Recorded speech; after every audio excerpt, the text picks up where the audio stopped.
Okay, let's start with 1A, please. We have Mr. Herman, Adam Smith, and Sheila Richardson.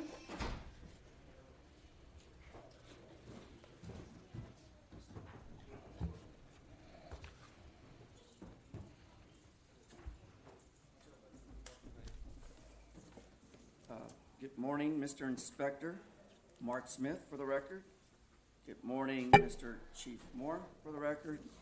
Good morning, Ms. Decker, for the record. Good morning, Ms. Figueroa, for the record. And it appears we have two absentees, Ms. Goldsmith and Mr. Bonner, for the record. And Mr. Inspector General, this goes with your observation, along with the letters. So this is a public record, for the record. Thank you, sir.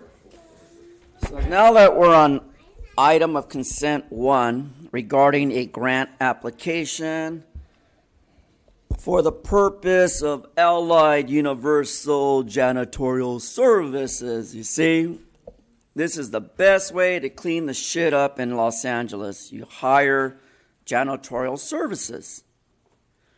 And no offense, Mr. Brown, in your letter. No offense. Mr. President, This is not the item that we're talking about. What item are you on? Item 1A, sir, consent. Yeah, okay, this is regarding improvements to building used in day-to-day operations. I don't know, you're talking about janitorial services. June 18th, right here, sir, in my hand. June 18th. So it says here, FBI task force has set forth a metropolitan task force in violent gangs. So under section 5.467 Administration Code regarding Sergeant K-E-R-A-N-B-E-A-R-D, is it Curran Bird under MHN lighting invoices? Because my understanding, there's a lot involved here under the ASB commanding officer's report back there in your book. I sat here for 20 minutes going through your book, and now you're ruling me off topic? That's disturbing, really retaliatory.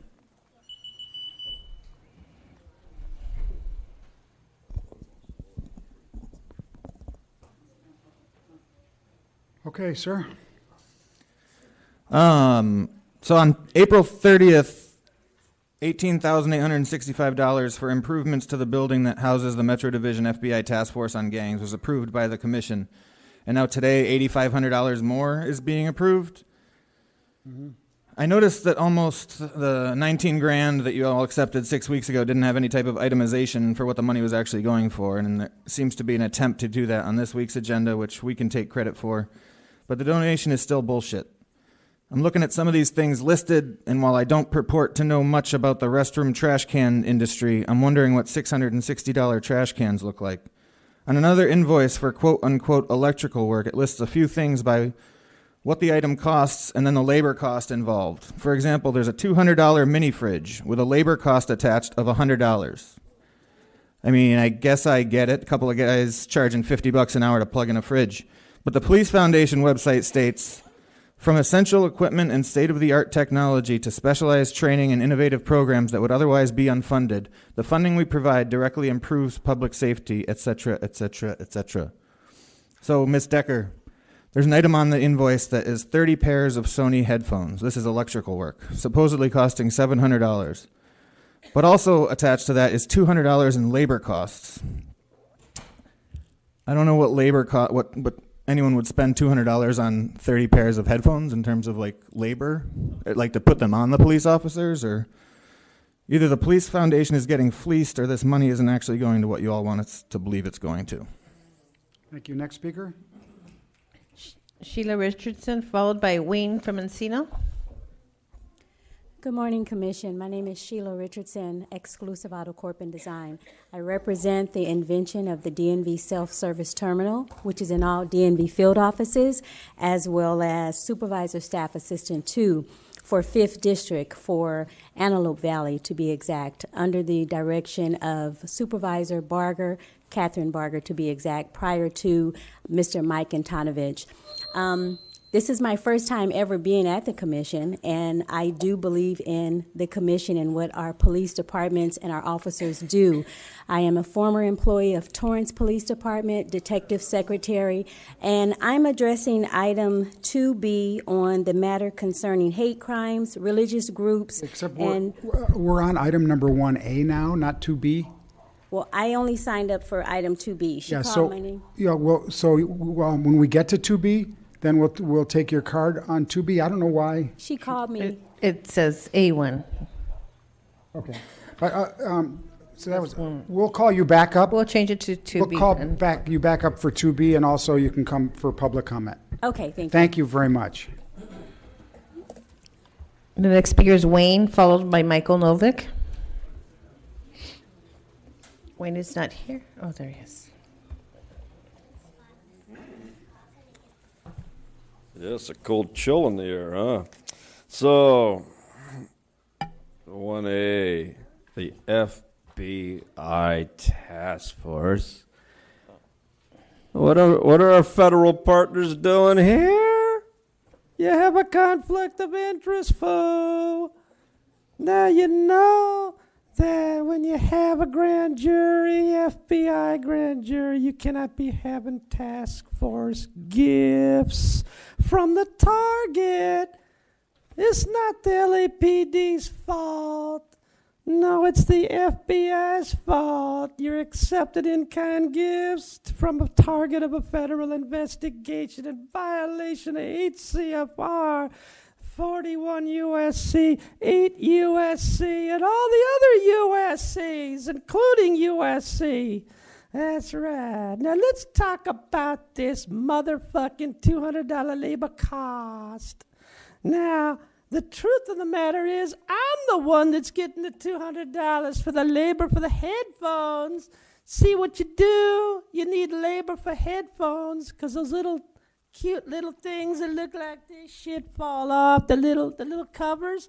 So somebody has to lick them to make sure they stay in place.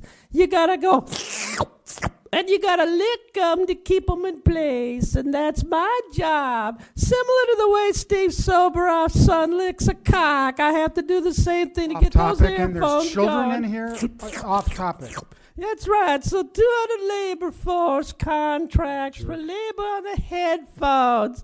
That's why we labor ourselves under that. And of course I need to have that. FBI, fuck you. Your task force, fuck you. You have to Off dissent. topic. Repetitive. Goodbye.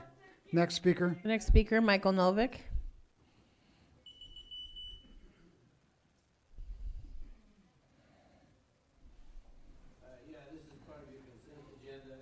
I think that's the first thing we should talk about, is that somehow you distinguish between your consent agenda and the regular agenda when you always consent to everything on your agenda. So I think that why you chose to separate these couple of items just because they're donations from the rest of your agenda. Spindler, has you're always been a disrupting the puzzle to meeting. I'm me. going to throw you out of here next time you do. Also, I want to talk about the fact that you disguise under the consent agenda policy decisions. In other words, you're saying you want to benefit the Los Angeles Metropolitan Task Force on Violent Gangs FBI task force as set forth. I have challenged you in the past to follow the lead of Portland and other departments of dropping out of these joint task forces with the FBI. I think they're inappropriate. So I think you should reject this money. Again, we've talked over and over again about the conflicts of interest of the LA Police Foundation. You're accepting altogether today $8,500 here, basically $12,500 on 1B. That's a total of another $21,000 on top of the budget.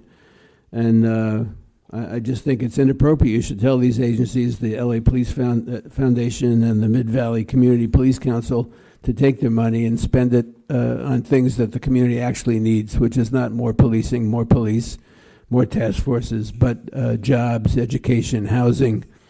So I urge you to reject both 1A and 1B and stop pumping up the budget, which is already obscene, of the Los Angeles Police Department. Is that the last speaker on this? Yes, sir. We have no other cards. I'm going to move approval of item 1A. All in favor? Aye. Anyone opposed? Okay, so let's go to item number 1B. Do we have speakers on 1B? We have Mr. Herman and Wayne from Encino.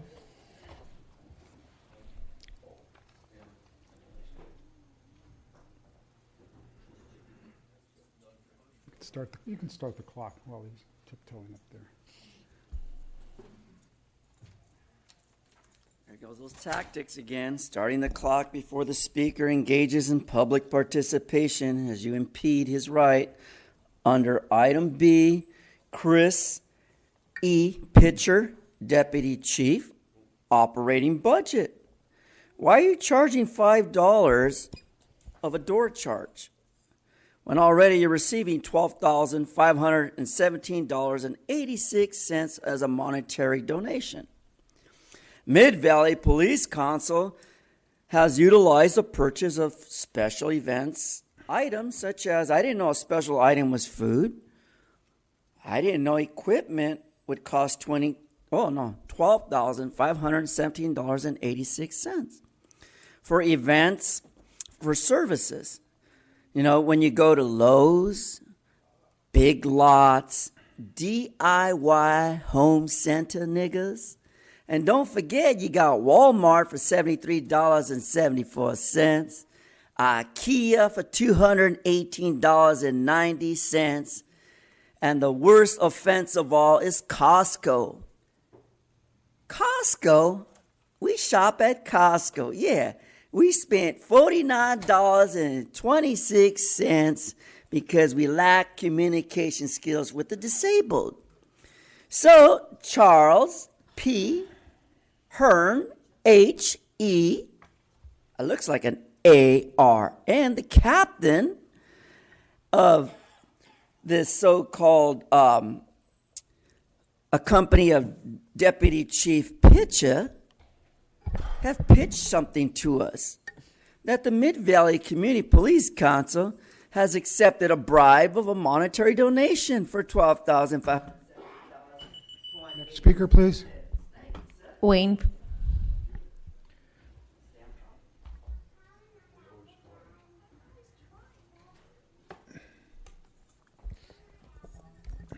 Yes, so more stealing and more theft. This time, $12,000 plus for the Mid-Valley Community Police Council?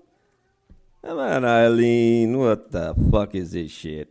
Now we're going, services not provided in the police budget. 51 fucking cents out of every fucking dollar goes to this department. And you're telling me there's something they don't provide? The police department, Sandra, provides everything we need. They provide mentors for the young cadets to teach them how to fuck in the ass. They provide food to teach them how to become fat. They provide equipment like dildo radios to teach these kids how to snitch and go on a 4-way APCO 25 channel. That's what they do, motherfucker. So everything is provided already, so you don't need the $12,000. That's the point. Mid-Valley Community, you don't need that shit. You got all the money.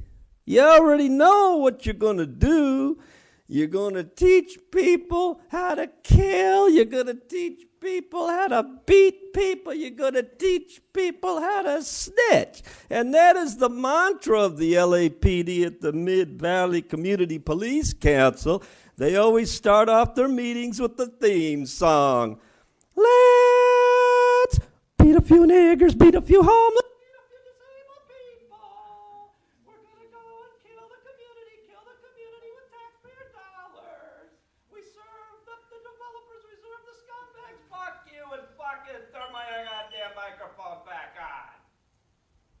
We have no other cards on this item, sir. Move approval of item 1B. All in favor? Aye. Anyone opposed? Okay, let's go to item 2A, the department's verbal presentation and discussion relative to the status of programs serving the LGBTQ community. Good morning. Good morning, Commissioners, Mr. Tiefeng, Chief Moore, Mr. Smith. I'm Assistant Chief Beatrice Grimal. I'm the Director of the Office of Special Operations, and I'm also the Chief of Police's LGBTQ liaison to the community. I have a short PowerPoint as a backdrop to the conversation here this morning, and this is Sergeant Roy Yu from my office who's going Morning, to sir. assist me on that. It's up on our screen, so it's Great. not like we're ignoring. Okay, no, I understand. Again, the department is extremely grateful for any strides it has made in improving the relationship between the department and the LGBTQ community.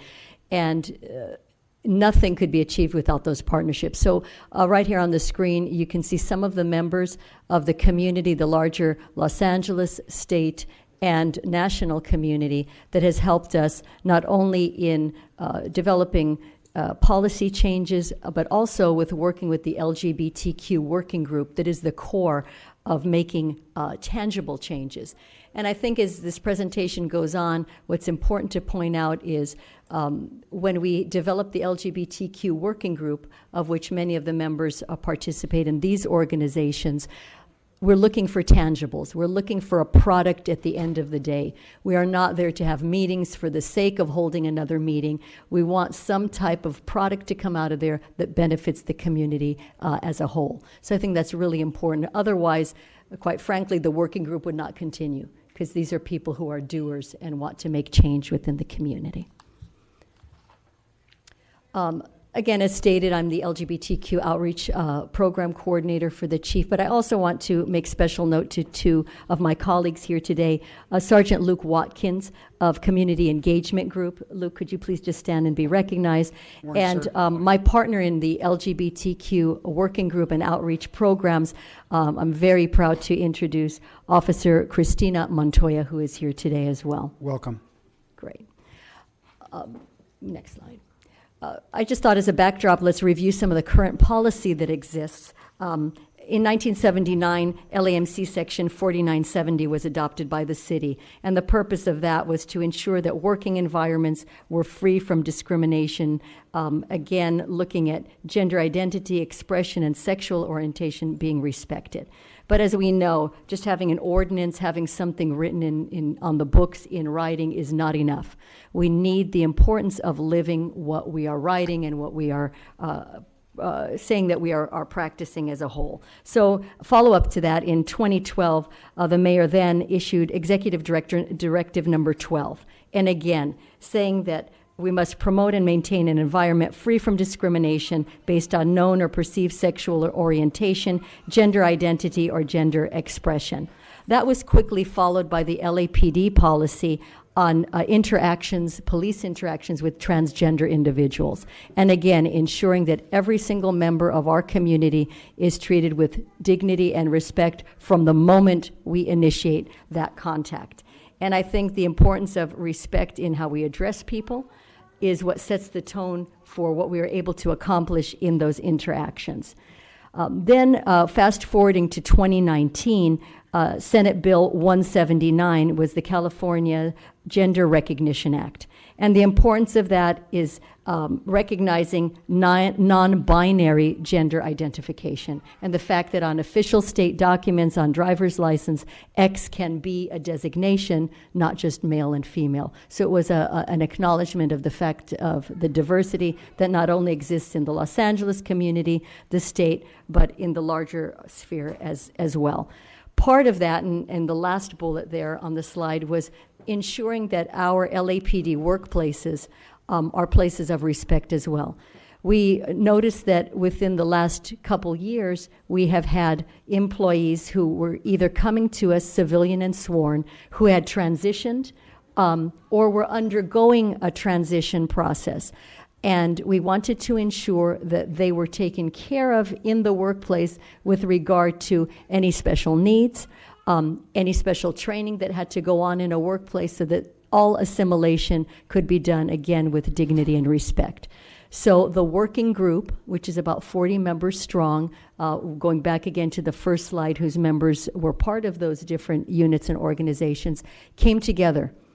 And with the help of the city attorney's office, with the support of Chief Moore, a transgender, gender nonconforming, and non-binary employee guidebook was created for our managers and supervisors to understand not only the law, but that we must practice what we preach in writing again, and ensure that every workplace we have is free from discrimination, any perceived harms, and that everyone is treated equally. And that book was just released May of 2019. And there's a training module that is also associated with it, available online to our employees, but also Officers Montoya, Sergeant Luke Watkins, and CEG is also available, as am I, to provide any individual support or guidance needed. We already have had some good feedback on it, and we look to seeing it utilized in a very constructive fashion in the future. Training. Again, we have perishable skills on the department. We talk oftentimes about tactics, but it's equally important that our community-based initiatives and their training are incorporated in every aspect of what we do. And a nod to Dr. Luann Pinnell, who's not here today, but her shepherding through police science and training to ensure that our programs are meeting the mark, but also, again, our working group has participated in these different training opportunities. And let me just touch on them briefly. We have in-person roll call training that is taking place throughout the 21 geographic areas right now. All of Communications Division, our 911 operators, those on the 311 system, have been trained in LGBTQ competency, again by Officer Montoya and the other staff. Jules Sohn, who you probably recognize from past conversations, she's traveling in Toronto today, and also Officer Julie Noni and the trainer staff. Also in several of our department schools, including Watch Commander School and Field Training Officer School, there is a 1-hour block specifically designed to discuss the issues and concerns of the LGBTQ community. Oftentimes, the training partner will be a member of the community who comes and shares experiences, often those from the past that were not positive, as learning tools to the men and women of this department so they can understand that the quality of their interactions truly impacts the people that we serve. What we're very proud about, and again, this was shepherded by the LGBTQ working group, Sergeant Sohn and Dr. Pinnell, we have the only state of California post-certified 4-hour training in LGBTQ cultural competency. And we have that available if anyone wants to see it in depth. It's quite a long and lengthy thing for me to produce here and to go into more detail. But we're very proud because many of our partner agencies in the state of California are showing an interest in adopting a Train the Trainer program, utilizing this course. And it's great because it highlights emotional intelligence that our officers need in dealing with the community in various aspects, including domestic violence situations. And then, very importantly, looking at post-learning domain 42, starting from the recruit officer, training is given, and there's 3 hours in the academy to ensure, as part of our human relations module and cultural competency, that we are addressing specific issues that have brought up as specific needs of the LGBTQ community.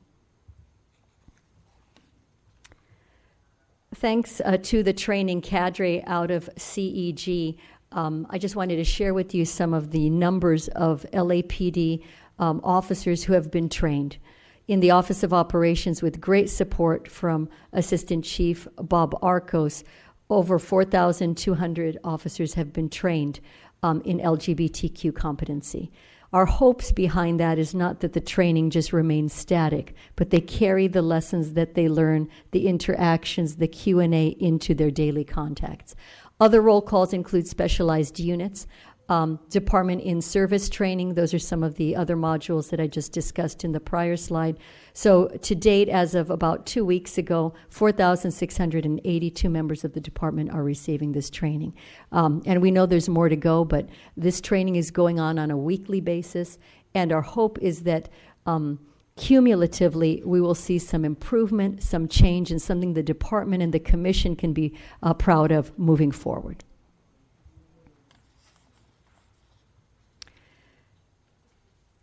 with the support of Chief Moore, we want to ensure that the men and women of the LAPD, as they are serving, as they're answering radio calls for service and citizen flag downs, start their interactions with the LGBTQ community in the proper and respectful way.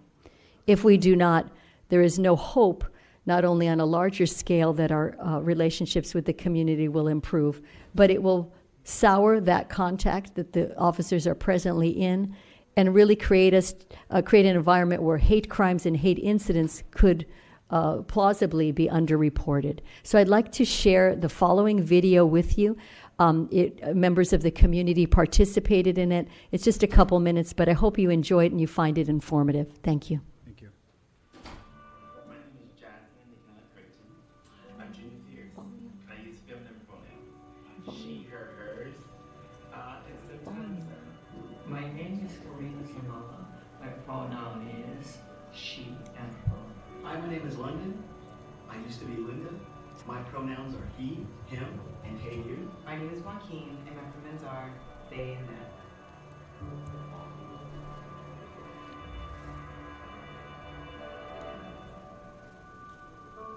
I'm the oldest of 5 children. I'm from Oceanside, California. I was raised on Camp Hilton, a military family. I was born in Manila, Philippines, the 7th child of 7 sisters. I had a degree in chemical engineering. I worked with Dr. Grumman for 12 years as a senior engineer. I've been a Los Angeles police officer for 24 years. I am a community advocate.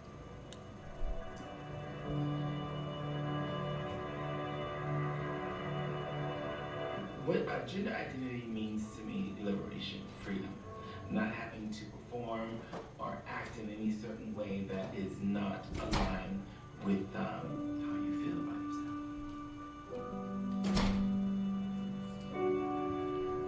If you're not sure about someone's gender identity, just ask.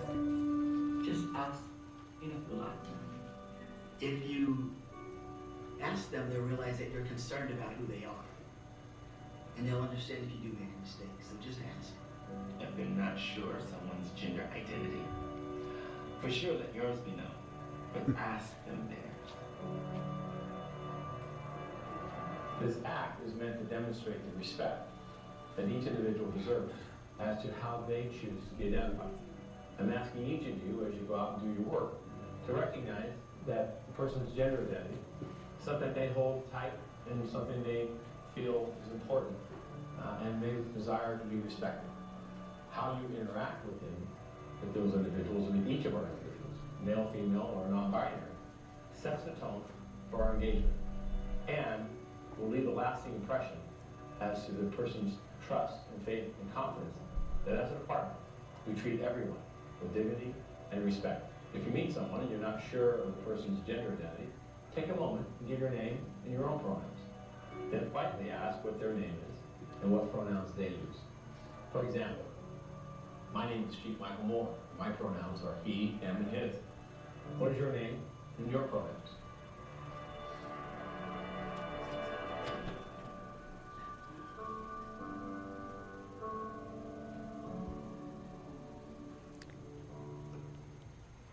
Thank you for your attention to that video. And again, thanks to the working group participants there, Jasmine Creighton, Joaquin Caro, Karina Samala, and also Officer London Ward. I think the importance of that and being shown in roll call is that we get the officers in the right mindset going out into the communities to understand the importance of those pronouns and what they mean to the individual and setting the right tone for the contact. So that is also available online. It's also on YouTube, but it's also being used as a vital part of roll call training. So thank you for allowing me to show that and share that with you.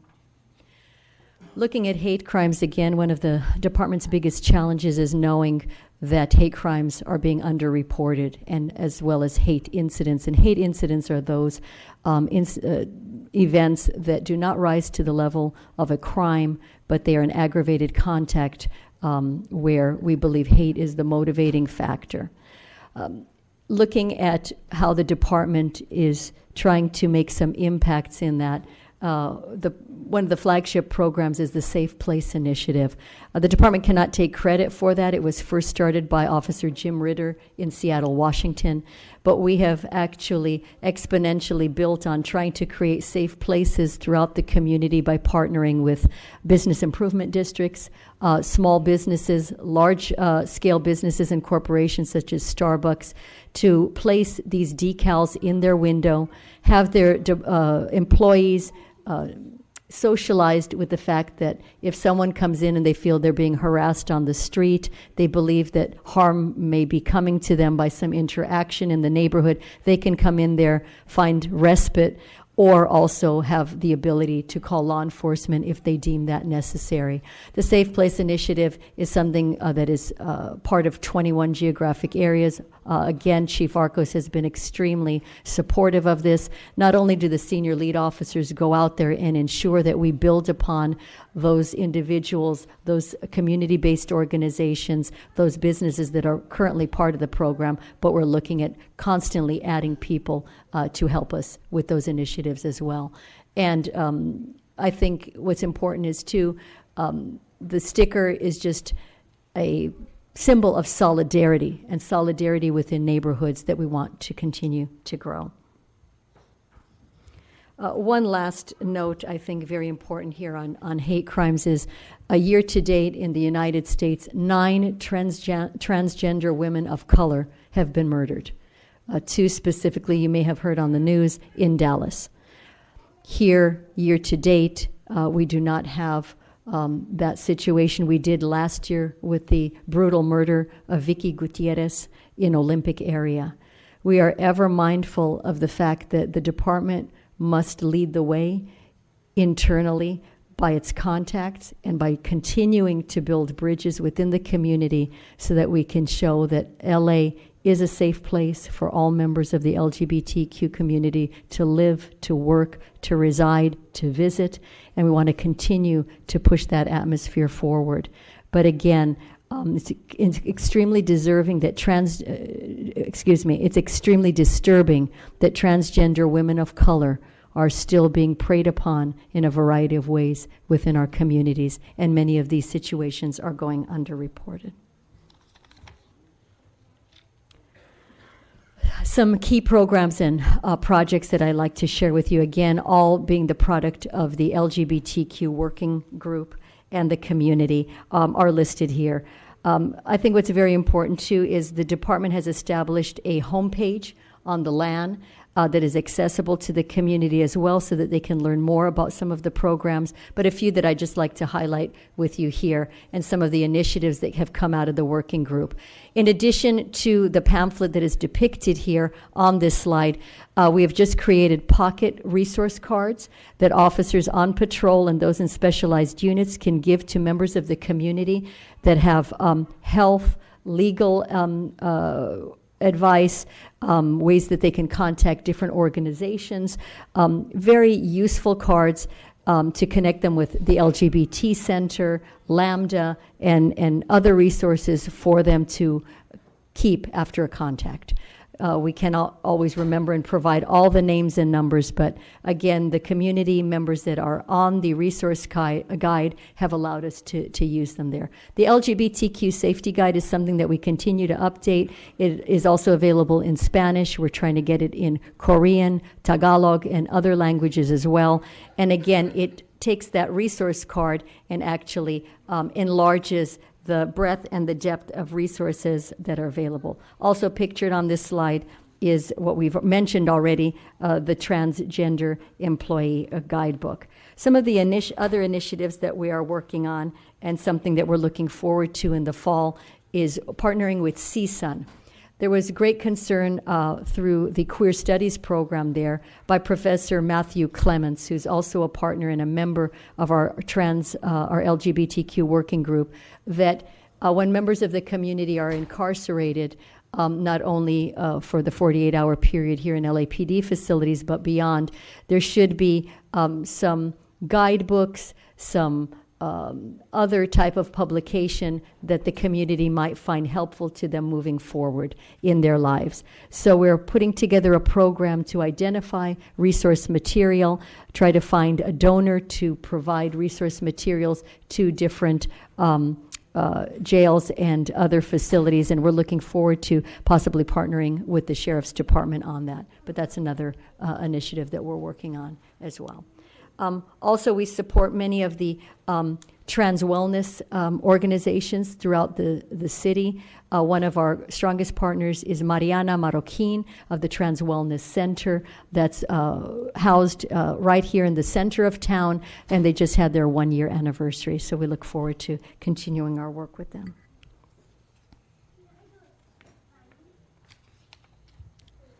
Some of our future initiatives, we've recently partnered with Trans Can Work, and the leader of Trans Can Work is Michaela Mendelson. She's actually the CEO of El Pollo Loco in the west side of the country. And along with her partners there, Allison Van Kuken and Rex Wild, we're looking at providing job opportunities to the trans community. They often feel that they are marginalized and not allowed to participate in a vast array of employment opportunities, including those with the City of Los Angeles and the Los Angeles Police Department. So working with Chief John Peters and his staff in recruitment, we are looking forward to a job fair and job opportunity offerings at the Elysian Park Academy in late fall. And that's something that will be a direct growth of our relationship with Trans Can Work. Also, we had meetings with Equality California, interested in looking at our training programs and possibly adopting or taking those to other jurisdictions, or at least linking us with other organizations who may need some of the training that we're doing as a resource that we can export as well. We talked about the CSUN Library. Also, with great help from those present here today and Dr. Pinnell, we're looking at taking the LGBTQ training not only to the men and women in uniform, but to our civilian supervisors and managers out there so they can bring that to the workplace as well. Also, we're collaborating in a great relationship we've started up with the Los Angeles City Fire Department. They're very interested in bringing LGBTQ training to their men and women. They participate in our working groups. And I've talked to Rebecca Ninberg about that as well. So we're looking at having some great representation of our training staff, cross-training with LAFD in future projects as well. We're also exploring our more creative side in looking at a mural project to celebrate the LGBTQ community at 86th and Broadway, and that's in partnership with the Southern California Club Men's Health Foundation. And also, city personnel has come and met with the department to see how, on a larger scale, to the general managers of other departments within the city, some of this training can be exported and found to be useful, especially to supervisors and employees of the city who transact with the community at counters, everything from the city clerk's department to other service-oriented departments within the city. We just recently had Chief Moore's LGBTQ Forum. It was held at the Ricardo Montalban Theater in Hollywood. It was attended by many members of the community. Robust Q&A was involved. Mitch O'Farrell helped with some of the duties and responsibilities of that, as well as his staff. We really enjoy those Q&A sessions. I know the chief does. They get to know the chief better. They get to hear how he has supported the initiatives. And again, Chief Moore, we appreciate your ongoing support of those events. Some recent and upcoming events that the department will be participating in.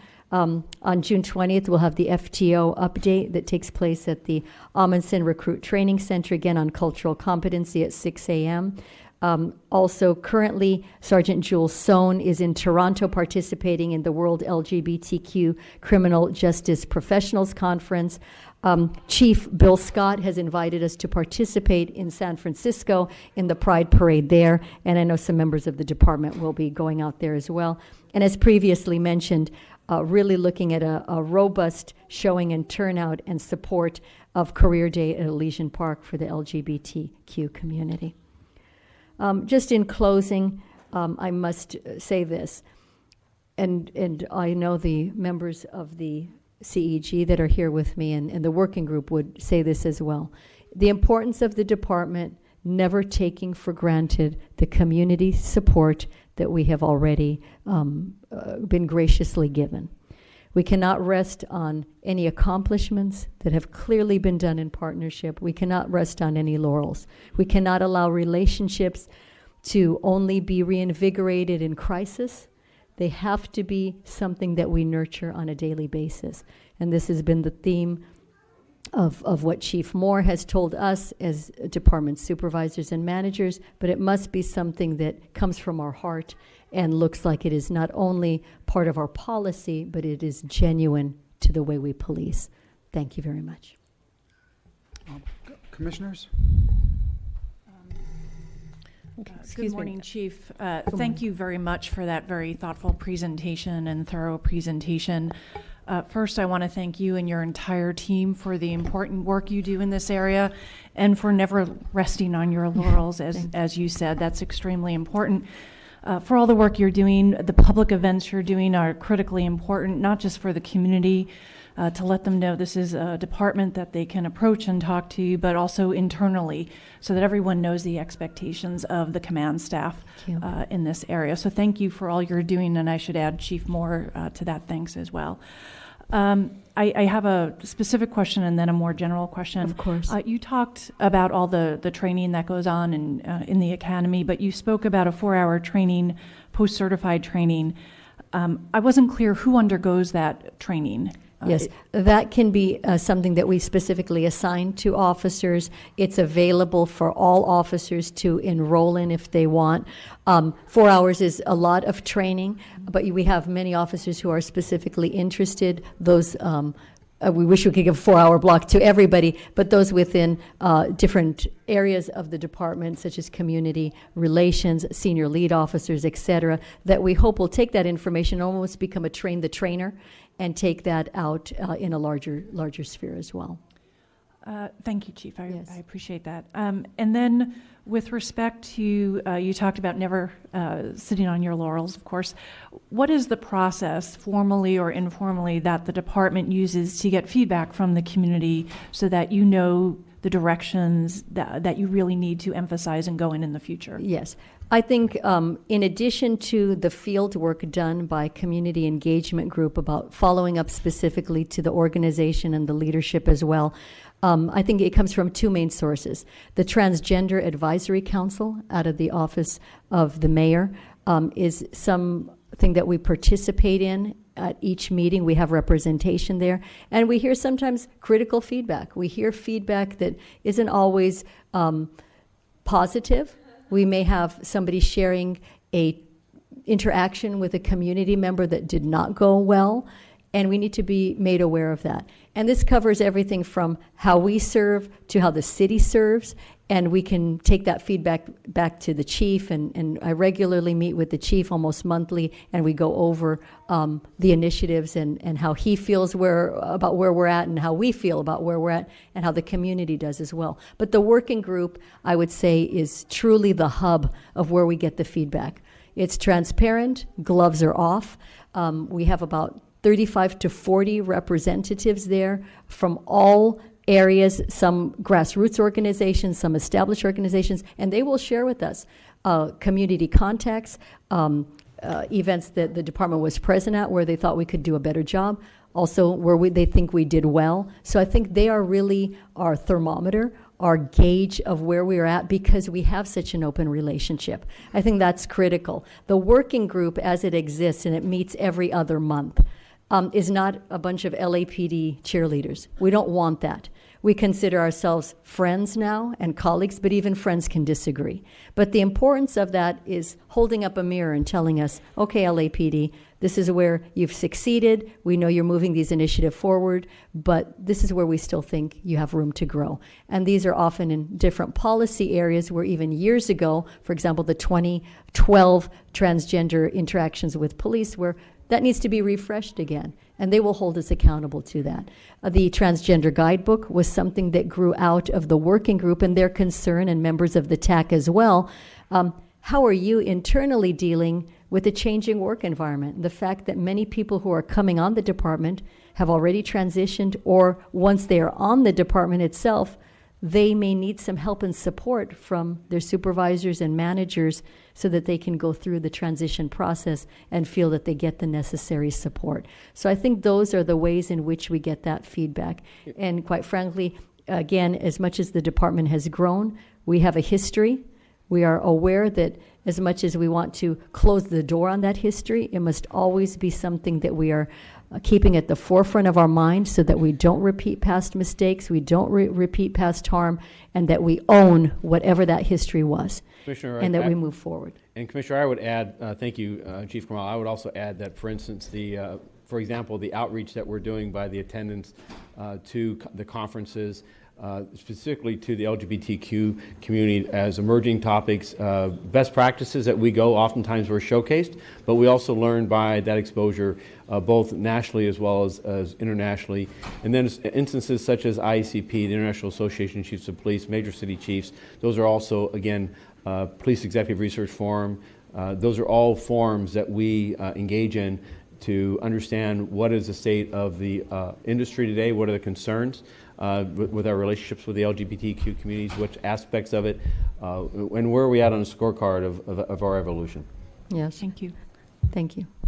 And Chief, I think I understand your outreach programs and reaching out to the community at large, the training programs for civilian and sworn staff. But if I could take a segment of that out and ask a little more specifically about detention officers and training that's available to them and that has taken place, I'd like to understand for those individuals who are in custody who have Yes. needs that need to be addressed. And that's an aspect, Commissioner Decker, that we need to emphasize more, and something that will be in our future training to ensure that many things have changed there. We have a working group that is specific to a metropolitan jail, and that working group includes Karina Samala, who is part of the TAC. And we have seen the intake forms, for example, for those coming through our jail system revised so that we can ensure that the health, welfare, and safety of those members of the community are properly addressed right there as soon as they enter our facilities, even though they may be there a short time, 48 hours, for example. But on a larger scale, as part of detention officer training, LGBTQ matters are discussed, and the sensitivity and the importance of acknowledging some unique needs that may present themselves. But again, to your point, our hope is to bring in a larger scale training piece there. And in-service training would probably be the best terminology to use, because those that have been on for a while need, again, to be reminded in their interactions with the community that there are some unique needs that we have to ensure that we address. And the training and the learning can never end. And just because somebody may have gone through some of the training when they came through the academy, so to speak, does not necessarily ensure that it's fortified 5 years later, 6 years later, 10, 15 years later. So that's something too in one of our future initiatives. You also have physical space in the jails. Absolutely. We're one of the few jail systems that actually has specific housing so that members of the transgender community, if they so choose and they are given the choice of where they would like to be housed, that they can be housed in a place of safety where they don't believe that they're exposed to any type of negative influence while they're in our custody. And I think that's extremely important. And again, those changes came as a result of the department's relationship with the community, and they were at the forefront of bringing that to our attention and basically saying, wake up and understand that there are some unique needs here, and the department embraced those. Thank you, Chief. I appreciate all the work that's been done, but more importantly, your attitude towards the future, that there's still a lot more work to be done. There definitely and the engagement and really listening to the community about your next steps and improvement. That is certainly critical. So thank you for that. Thank you. I've always said that my greatest educators and teachers on the community is the community itself. And the LGBTQ community, I'm not shy at all to say, they have been some of the greatest educators for me and for the officers as well. Commissioner Bonner, anything on this? Yeah, just one question. Thank you very much. And Good morning. first, good morning. I apologize for missing the first part of your presentation. I think my question, the chief may have alluded to part of the answer as well. I would assume that through the Police Chiefs Association and other organizations that the department is involved with, that there's pretty rich sharing of best practices and discussion of issues. Is there any organization that does take a comparative analysis or look at how the department's doing relative to other large police departments around the country? Yes, there are, and again, we've taken a look at some of those past surveys. There was one out recently looking at our interactions with the transgender community specifically. One of the issues we had with that particular survey was they never actually reached out to the individual agencies. They took what they could find on open source, but not actually having a meeting with any representative who dealt on a day-to-day basis with LGBTQ issues. And LAPD was not the sole recipient of that omission.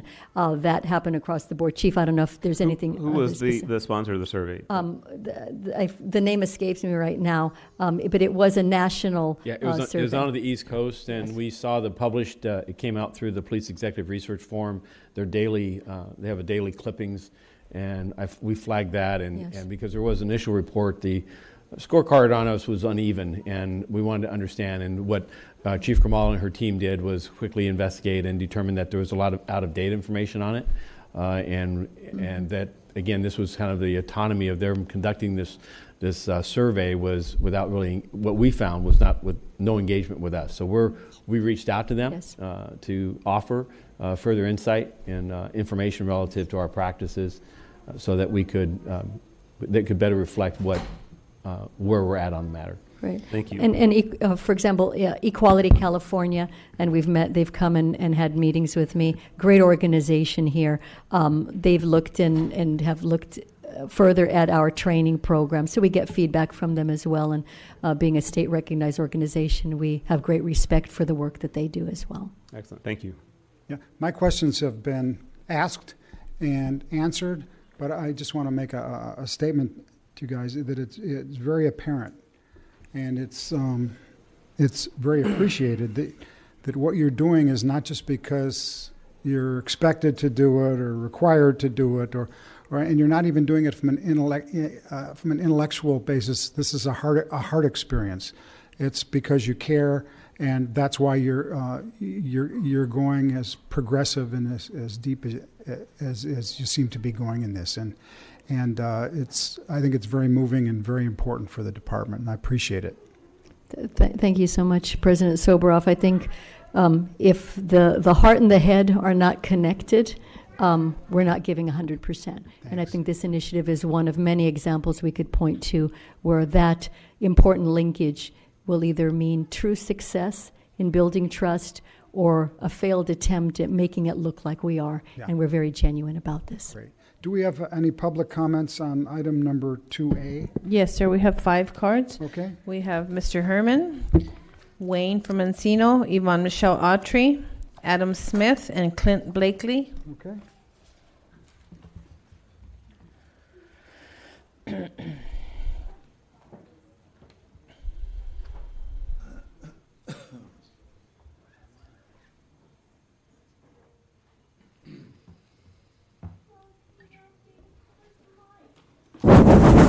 Oh, thank you. You know, being an LGBT queer, I have lots of problems. They started off some time ago, Miss Montoya, Mommy, at St. John's. I was converted from a man to a female regarding city ordinance number 152458. And that followed by the LAMC 49.70 municipal code, because Mr. Hey, look, they got Mr. Rue in District 4, Mr. Blow Joe, the silver tongue cop in CD 10. And then we also have in CD 13, my bitch, Mr. O'Farrell. Yeah, ever since LAUSD was having sex with their children, it's changed my life significantly. Oh. Mr. President, the speaker's off topic. This is regarding Senate Bill Last X 179, California. Oh. Post-learning domain 42 competency. What does that mean? Post-learning domain. My domain is, I try to remain neutral because some people find me very hostile with my new look. But due to the key programs, I recognize that most people from the DOJ understand my disability of being a gay man or a transsexual man. But God Hates fucking homosexuality, damn it. The next speaker, Wayne, please.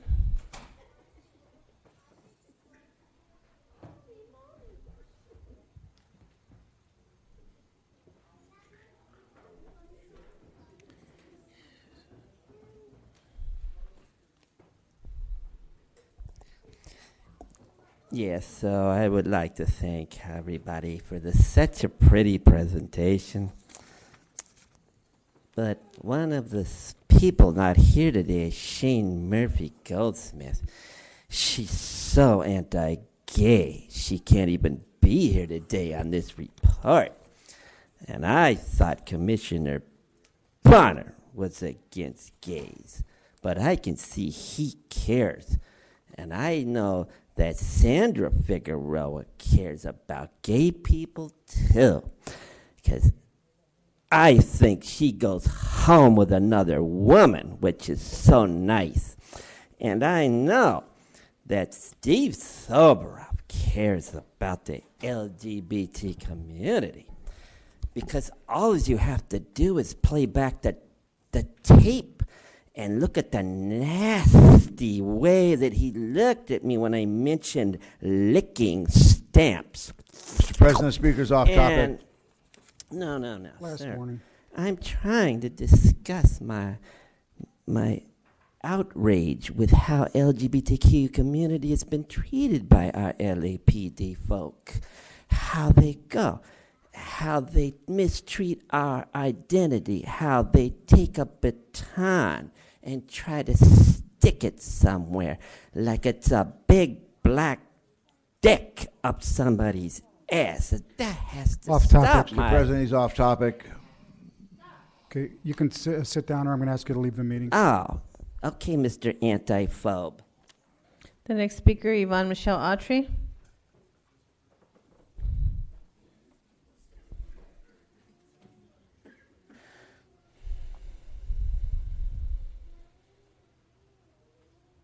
Yes, I identify as a female woman. I've had a son, heterosexual. I've always been heterosexual. I'm old school. Right, and despite a history of falsified petition that was used to take my son, so that hidden breeding societies, which still exist, even post-plantation, Birch Society, some Jewish societies, Aryan neo-Nazi Please societies. go on topic. This is not about your son. I'm speaking about the mistreatment of people who suffer character assassinations and are labeled transsexual for you white people to use. This is about the status but of this, the No, programs. this is about the mistreatment and the perception of people, right, in a predominantly white society, and how you still use and you mislabel black people for your orgies, right, for, these experiments. I've been targeted by LAPD per your SARs, facial recognition, because I got big mouths and you want me to suck your dicks. And yet... Next speaker, please. Next speaker. The next speaker is Adam Smith. Mr. Smith, I'm going to ask you to leave the microphone, please. It's your last warning. Please sit down. If you don't sit down, I'm going to have to ask you to leave the meeting. Okay. I'm going to give you one more chance. Please sit down. Okay, I'm going to ask you to leave the meeting now for disrupting the meeting. Please stop disrupting the meeting. Okay. Got it. Thanks. Thank you.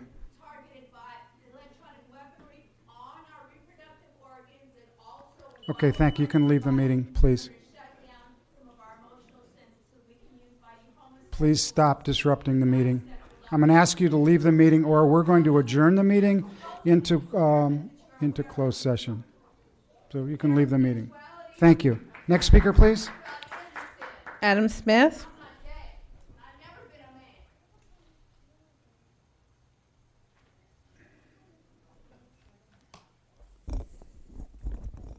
Good morning. Hey, Otis, stay over here, bud. According to the LGBT Center, in addition to the thousands of, probably tens of thousands, well, maybe not tens of thousands, thousands of people that identify as LGBTQ, there are thousands of homeless youth from ages 12 to 24. We're going to stop your time, and then I'll give it back to you. Ms. Autry, I've asked you to leave the meeting. If you're not going to leave the meeting, we're going to clear this room, and then we'll... Ms. Autry, I'm going to ask you to leave the meeting. This is your last warning. Okay. You're about to cause us to stop the meeting. Yeah, Steve. Why don't you just quiet down, and I'll give my comment, and everything will be fine. Mr. Smith, it's time for you to be quiet. Okay, thank you, Ms. Autry. Are you going to leave this meeting or not? Okay, so we're going to recess. We're going to, Ms. Autry, we're going to recess the entire meeting. We're going to clear the entire room, and then we will come back into session. Are you going to leave this room? Okay. Don't look at me. Look at Ms. Autry.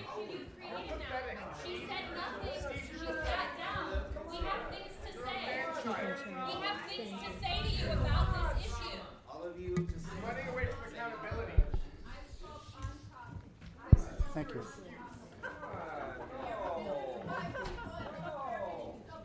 Chief Grimala, are you going to leave or are you going to be back? Because I'd like to talk about some of the things that you mentioned. All right.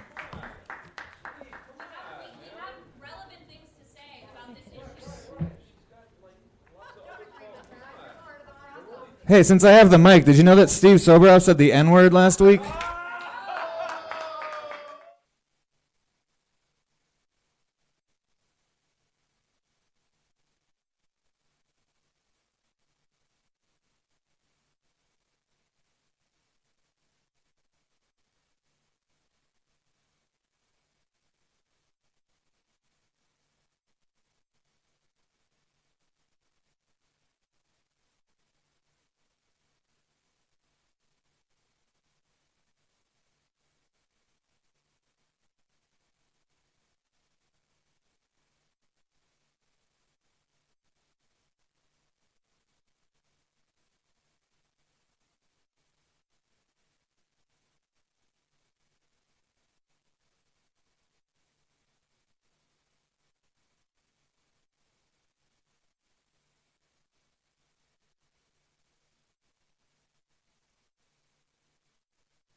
Mr. Smith?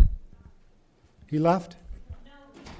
Okay, so when he comes back, we'll give him his 2 minutes. Who else? Clint Blakely.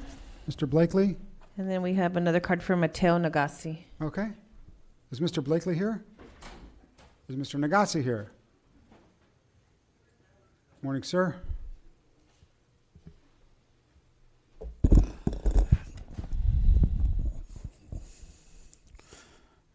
I don't know where to start. Reaching out to the LGBTQ community,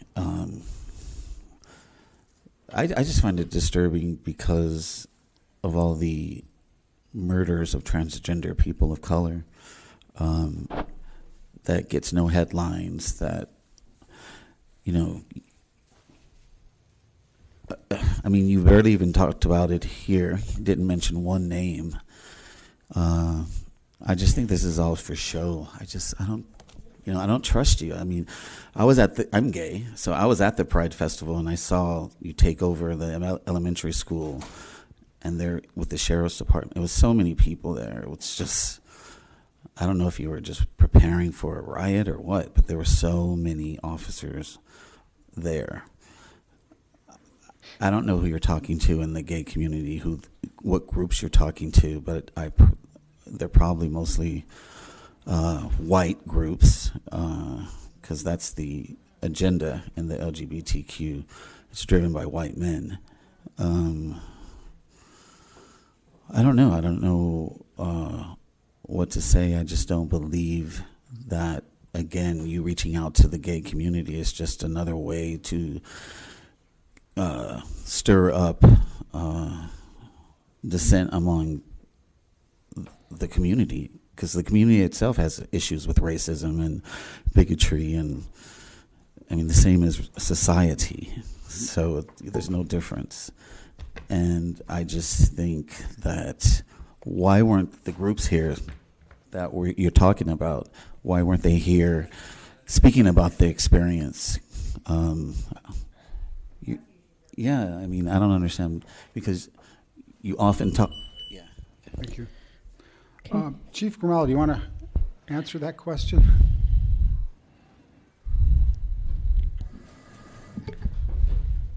Mr. Soboroff, I have great respect for each and every member, not only of the working group, but of the LGBTQ community. I did not want to have an environment here that may prove to be disrespectful to them, and I made that decision for them not to be here today. I did so with a very heavy heart, but I didn't want to subject them to incivility. Thank you. Mr. Smith, you can start your 2 minutes over, sir. So anyway, we know there's thousands of homeless folks that identify as LGBT on the street, including thousands of kids. According to the LGBT Center here in LA, from ages 12 to 24, there are thousands of kids. And so Chief Grimala, you talked about holding up a mirror to the LAPD, and I think it's important that you all do that, because there's so many ways that these folks are the ones that get criminalized. We know that black folks make up 8 or 9% of the city's population and make up 40% at least of the homeless population. We know that, Metro Division is out there picking up black folks at 5 times their population share, and the number one cause is a failure to appear. So it's poverty, it's black poverty being criminalized. You talked about calls to service and flag downs. Last week, Chella Coleman, who is a black transgender person and organizer with the Stop LAPD Spying Coalition, specifically brought up the SAR program. And so when you talk about calls to service and flag downs, I think of what Chella brought up last week. The white communities using your See Something, Say Something program and iWatch and all these things to report suspicious activities, and the people that are getting criminalized are black people, are transgender people. Chief, it's nice to hear you use pronouns. Everyone's got room to grow. As you may or may not know, I follow you on Twitter. And while I find a lot of things problematic about the police department, you regularly mention like men and women of the police department. So glad you're growing to use pronouns and recognize that. But think about, the erasure of people in your vicinity that by calling people men and women. Clint Blakely. And then we do have 2 late cards, sir. Okay, we'll hear them on this. Okay. Mr. Blakely? Hi, yeah. I just want to echo a little bit of what Adam was saying. I just can't believe that this program. It just seems disingenuous when you say things like men and women, and you specifically identify, that like people in California can have an X on the gender of their license plate. It's legal, and you point out that it's very important that the police department obeys the law. Not only and in addition to just being respectful to other humans. And then you refer to the men and women of the police department. It's just statistically unlikely that there are no people who identify outside of men and women on the police department. So clearly a big place to grow here. I want to also mention the first Pride event in 1969 was an anti-police rebellion at the Stonewall Inn in Manhattan. Pride would not be necessary if it were not for the violent and discriminatory actions of police. Queer folks throughout history would have been much more safe and led much better lives without constant threat and violence from police departments nationwide. Even if LAPD was totally reformed, was completely free from all discrimination against LGBTQ folks, which obviously it's not, if you had any ounce of respect for history, for the LGBT community, you would stay the fuck out of San Francisco Pride and every other LGBTQ Pride event in California or otherwise. San Francisco residents already have the San Francisco police terrorizing them. They don't need LAPD to augment that. Okay, next speaker. Tina Crulo, Gina Viola, and that's it. Okay. Good morning. I want to echo what was just said and also highlight some more history, LA local history. In particular, this year marks the 60th anniversary of the Cooper Donut riots, which happened 10 years before the Stonewall riots. LAPD attacked a donut shop that was a popular hangout of transgender people of color here on Main Street, really close to us. A few weeks ago, Ashley Marie Preston, who's a transgender Black activist and influencer, organized a panel of trans people discussing the violence experienced by trans people in the carceral system in the United States. There was a trans man who was present who described his experience being incarcerated for 15 years here in LA County and being harassed pretty much daily by police officers, being told to bend over, squat, and cough on the regular by police officers in prison. It got so bad that he and a number of other trans folks in the same prison had organized a coalition called Me Too Behind Bars in response to the Me Too movement to highlight the experiences of transgender people in prisons at the hands of police officers. The fact that you have the LAPD logo in the LGBTQ flag is a disgrace, and it is a demonstration of the fact that you have no respect whatsoever for this history. Pride, we are in June. This is Pride Month, a month for people like me who identify as LGBTQ to celebrate our identities without being surveilled, without being harassed by police officers, and indeed to be able to say fuck you, because you are exactly the problem. You are the reason that Pride exists. You are the reason that we have to come up and march in a parade to claim our identities as legal, because these institutions systematically try and tell us that we're not.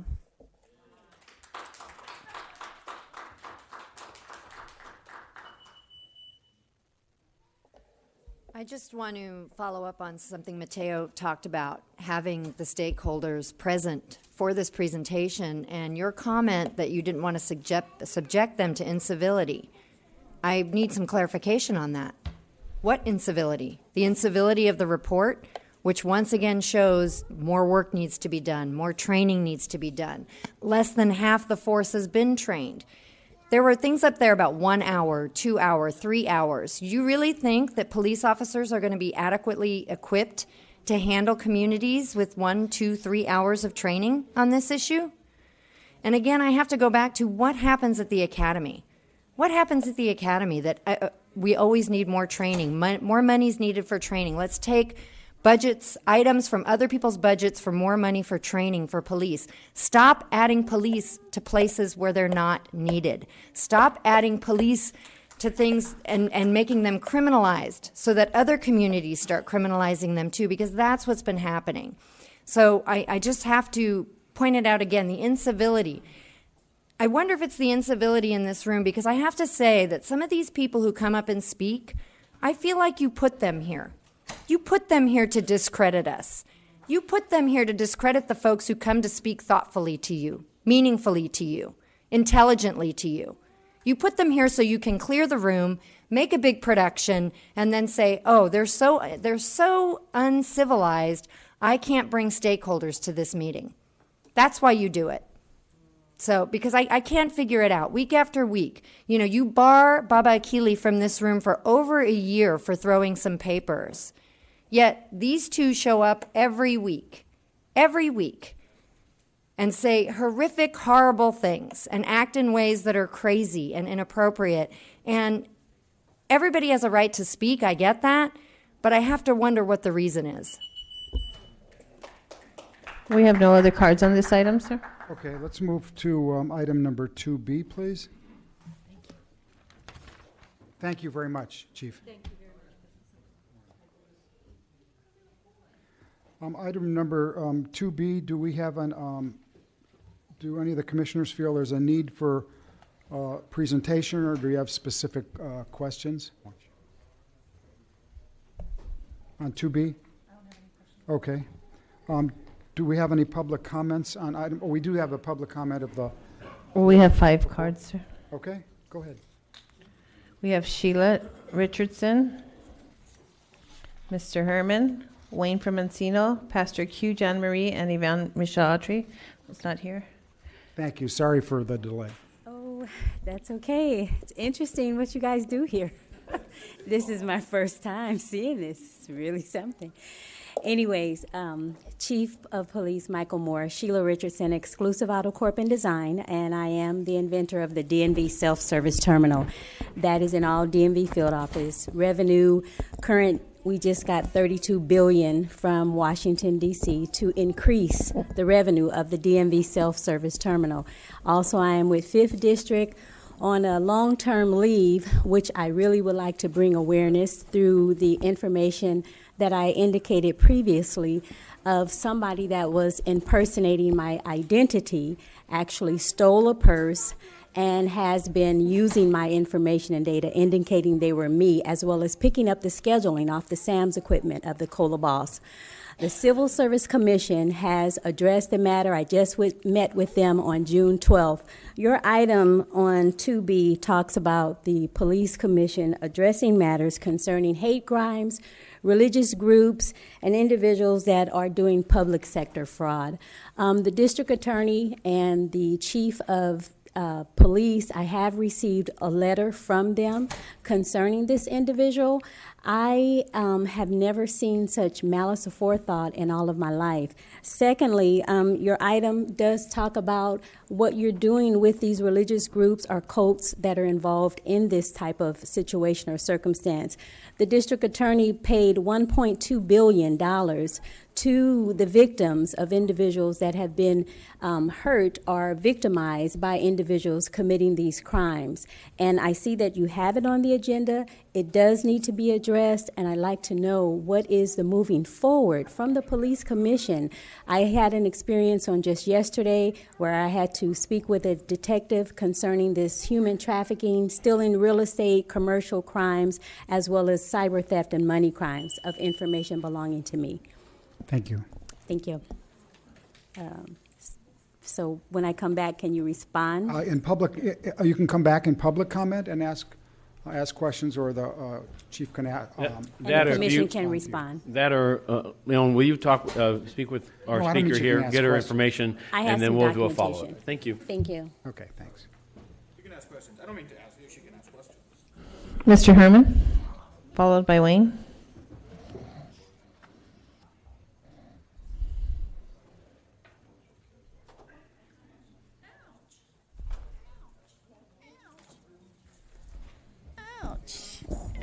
much. So what is the Davis-Bacon Act? 40 USC 3141. What really is the Bacon Act? Is it porking bacon, or is it Davis the Bacon Act really a constitutional protection of federal law? Well, hate crimes are daily reported. Crimes against the LGBTQ. Also, religious groups who commit crimes against children, especially males, like Salesian Bishop Amat, the Catholic Church, under an FBI money laundering investigation. Those are crimes.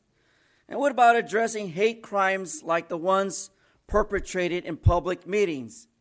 Because people want to accuse you of a disruption.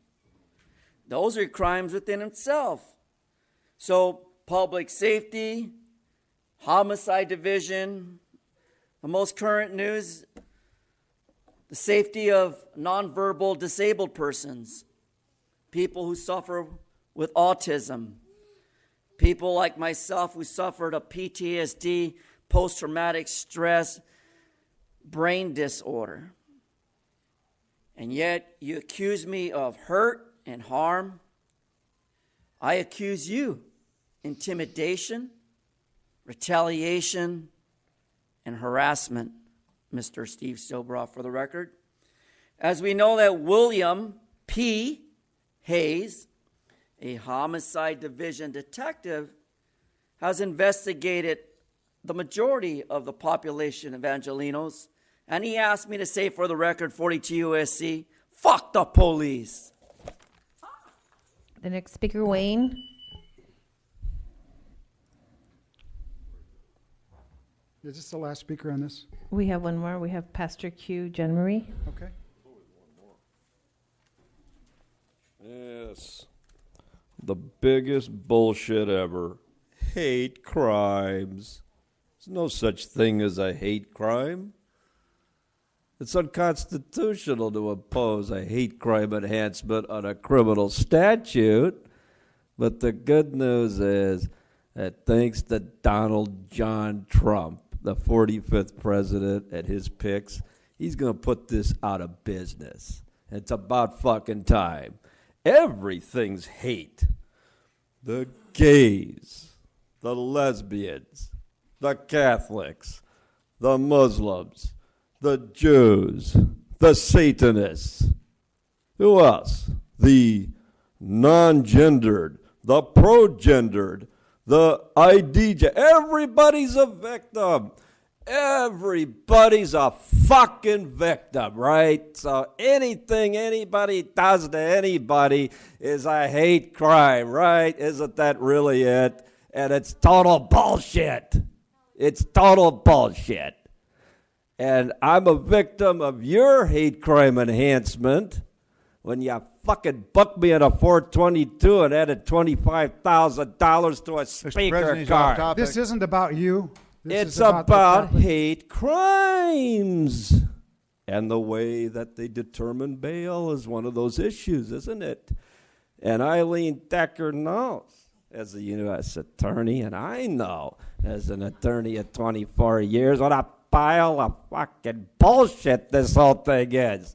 And what you need to do is go back to policing on everybody equally under the 14th Amendment rather than your special class of campaign donors with their little pretty fucking flags. I don't have a flag. Next speaker, please. Pastor Q. Morning, sir. Good morning. What a circus. My name is Pastor Q, Church Without Walls, also with CLUE, Clergy and Laity United for Economic Justice. An LA Times article dated January 31st, 2019 states that in 2018, a study was conducted according to the executive director of the Center for Study of Hate Crimes and Extremism, Brian Levin. Levin said that the 5 largest cities noted in their report, including Los Angeles, African Americans were again the most frequent targets of hate crime. Levin, a former New York police officer, said that The continued growth of hate crimes may reflect an increasingly polarized nation. My question is, what is the root of polarization? By the statistics of who is mostly targeted, you know it's racism, right? There's a connection between so-called implicit bias, which targets black folks, and the national attitude, which influences hate crimes. And we need to look in the department first and address those hate crimes by hateful police officers first. The current occupant of the White House fuels hate crimes with his policies, and so he launches his campaign by talking about immigration and targeting Mexicans, and now he's doing his re-election this week and launching that by increasing enforcement in immigration. We know it way too well, right? So my thing about hate crime is we have a national narrative. And how are we going to address that? Because we know that in the department, all over the nation, there's just a report that 400 police officers in another city were on Facebook and all the hate crimes. So we need to address the hate crimes in the department and the hateful folks in the department. Get them out. Because, again, the system is the problem.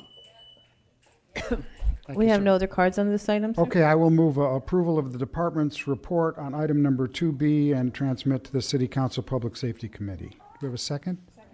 All those in favor? Aye. Anyone opposed? Okay. Let's go to item number 3, report. Thank you, Captain Hayes. Let's go to item number 3, report. Thank you, sir. Report of the chief. Good morning, Chief. Good morning, Commissioners. As is typical, I normally respond about community engagements and various initiatives inside and outside the department. However, I'm going to forego that today, given the attention and questions regarding a most recent off-duty officer-involved shooting in the city of Corona this past Friday.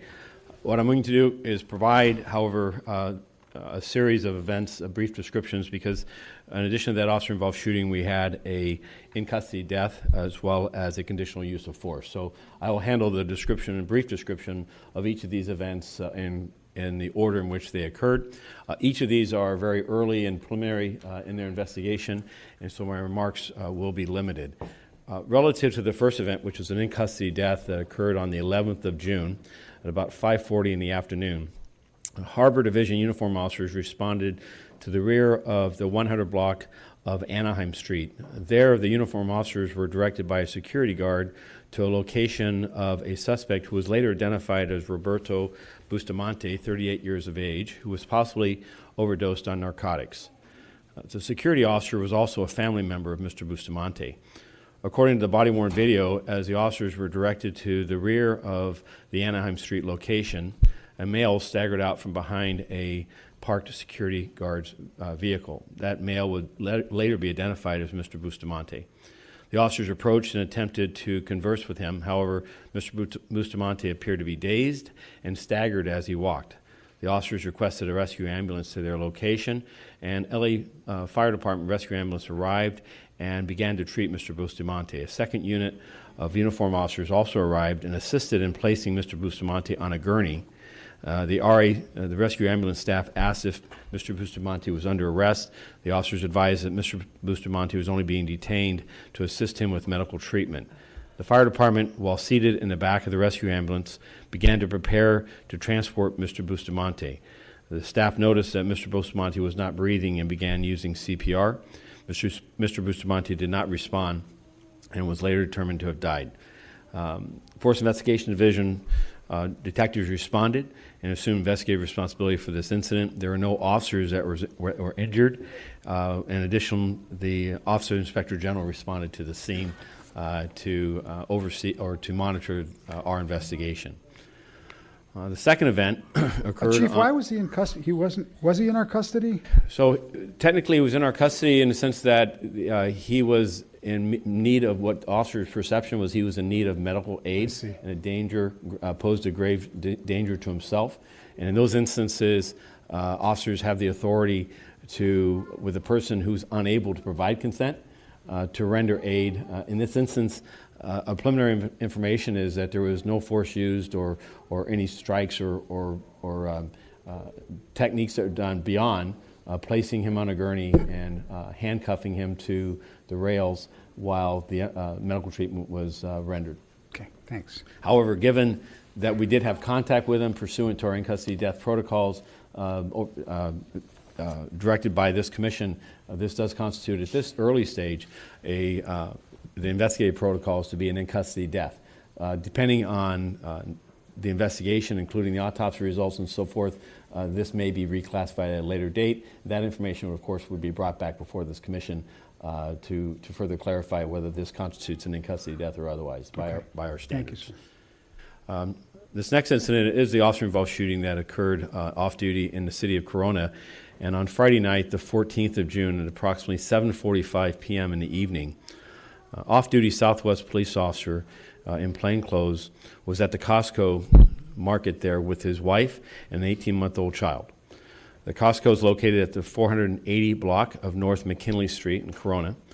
And while holding his child and receiving food samples at a booth, the officer was struck in the head by an individual later identified as Mr. Kenneth French, 32 years of age. Based on preliminary information known to this date, the attack appeared to be unprovoked, and Mr. Sanchez and the officer fell to the ground with his child.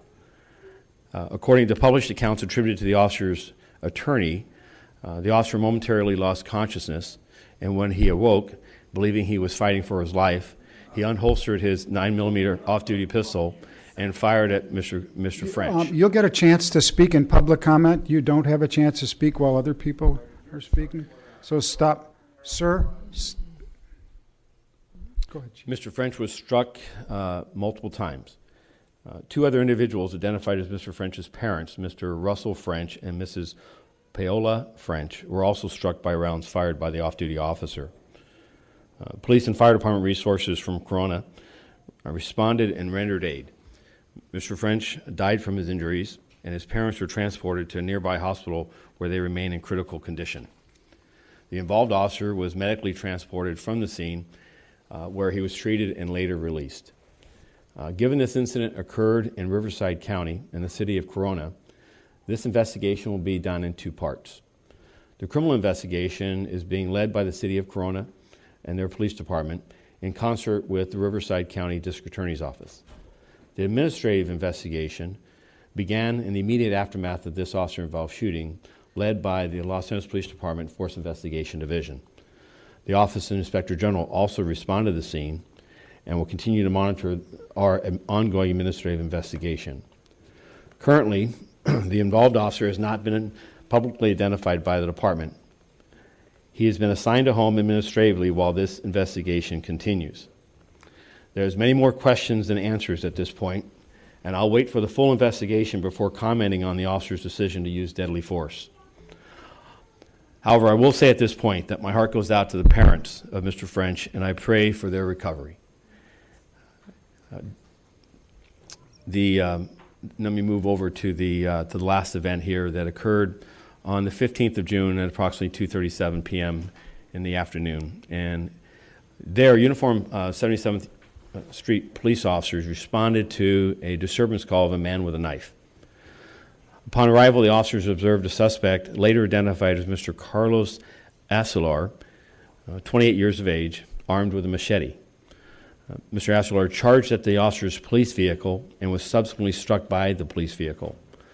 The suspect was taken into custody and transported to a local hospital by Los Angeles Fire Department, where he was later released and booked for assault with a deadly weapon, 245A of the Penal Code. There were no officers injured in that incident. Given the nature of the contact between the officer's vehicle and the suspect, this is currently being classified as a categorical use of force. Therefore, the Force Investigation Division protocols were put in play. They are conducting this investigation. Again, the Officer Inspector General was notified and will continue to monitor that investigation in the days ahead. Is there any questions on this, or I'll be moving? I can move into the crime in the other areas. So let me move into our standard criminal snapshot of crime statistics and public safety this past week. We ended the week with a 7% reduction in Part 1 crime, which is 4,205 fewer property and violent crimes year to date. We continue to have a reduction in homicides as well as overall violent crime. Our shooting violence has held steady with 51 additional shooting victims this year versus last, and that number has stayed relatively constant here for this last month. The increase that we saw in gang-related crimes that we talked about earlier this year has also somewhat leveled off, and we have a 4.7% reduction in, 4.7% increase in gang-related crime, which is 82 additional crimes. Regarding officer-involved shootings, which I report on each week, we've had a total of 13 officer-involved shootings, including this past Friday, year to date. In that period of time, we've seen 6 of those officer-involved shootings that have resulted in fatalities. In regards to last year, we had 17 officer-involved shootings year to date. This represents just over a 23% reduction. And the 4-year average for officer-involved shootings at this year to date is at 21, which our 13 year to date represents a 38% reduction. Moving over to our traffic safety, we continue to see on serious injuries and fatal collisions effectively a flat year this year with the number of fatal and serious involved collisions, 617. The vast majority of those are serious injuries, with 101 of those being fatalities. Last year, that number was 612. However, we have seen 5 fewer fatalities this year versus last. Regarding motor vehicles versus peds and bicyclists, which are 2 areas of traffic safety that we focus a great deal on, our motor vehicle versus ped collisions, we have seen a slight increase of on motor vehicles versus peds, with 242 year to date versus 231 last year. Again, the vast majority of these, 189 this year, were serious collisions, with 58 being fatalities. On bicyclists involved, we've had 55 bicyclists involved serious injury or death collisions versus 59 last year. We've had 6 fatal bicycle involved collisions this year versus 9 last year, so I'm thankful for that decrease. And our personnel strength number, our sworn department strength of 10,005, and we have civilian strength of 2,969 personnel on payroll. We have 389 police reserve officers and 1,484 cadets. And that concludes my comments. Thank you, Chief. Any commissioner questions of the chief? Do we have public comments on the chief's report? Yes, sir. We have 8 cards. We have Mr. Herman, Wayne from Encino, Gina Viola, and Jeremy White. We have 9 cards, I'm sorry. Okay.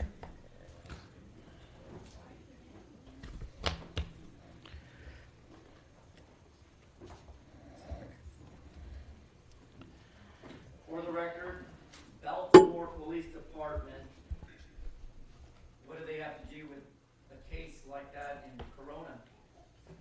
Well, let's read into the record a case explaining how Holland versus Harrington, 268 FBD 1179, 1192, 10th Circuit, 2001.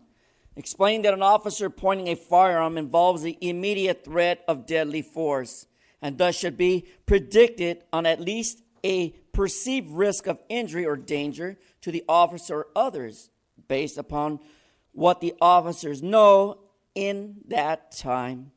Pointing a firearm directly at individuals is also dangerous because it can lead to an accidental discharge. So was the officer in Corona, Costco, realizing that he was dealing with a person who perceived to be disabled? Most of your officers don't know what the fuck a perceived disability is. The same way on May 14th, you drugged me out the door and almost hung my PSD on our way out. That's why you're under an I investigation. That's why the DOJ is going to investigate my claim against the LAPD for not using de-escalation, motherfuckers. And that's the reason why people here are in uproar. Tired of seeing people who are disabled, seeing tired seeing people who are victims of crimes to provide consent to Kenneth French in custody death of Waukesha Wilson? Or better, what about the OD in the IAD, in ambulance death? Isn't that a motherfucker? Fuck you.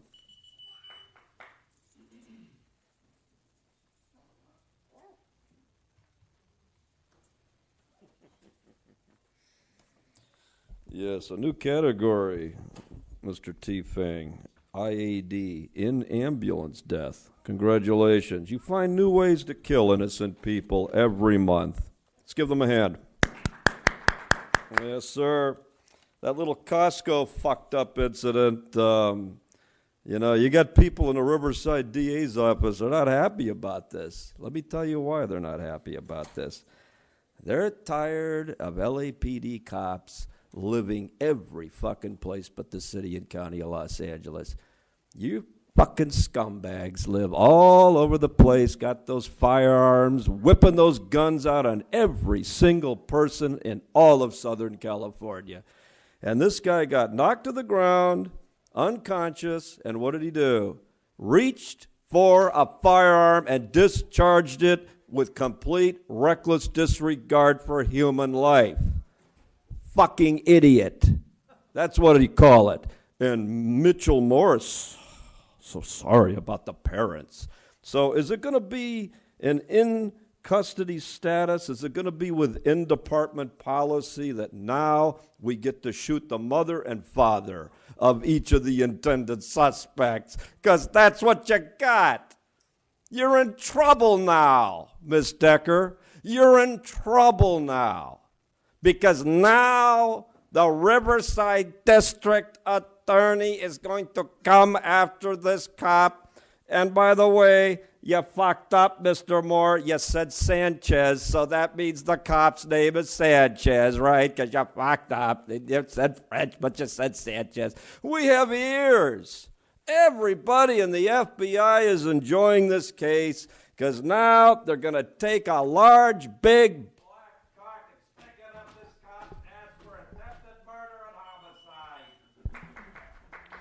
Gina Viola, followed by Jeremy White.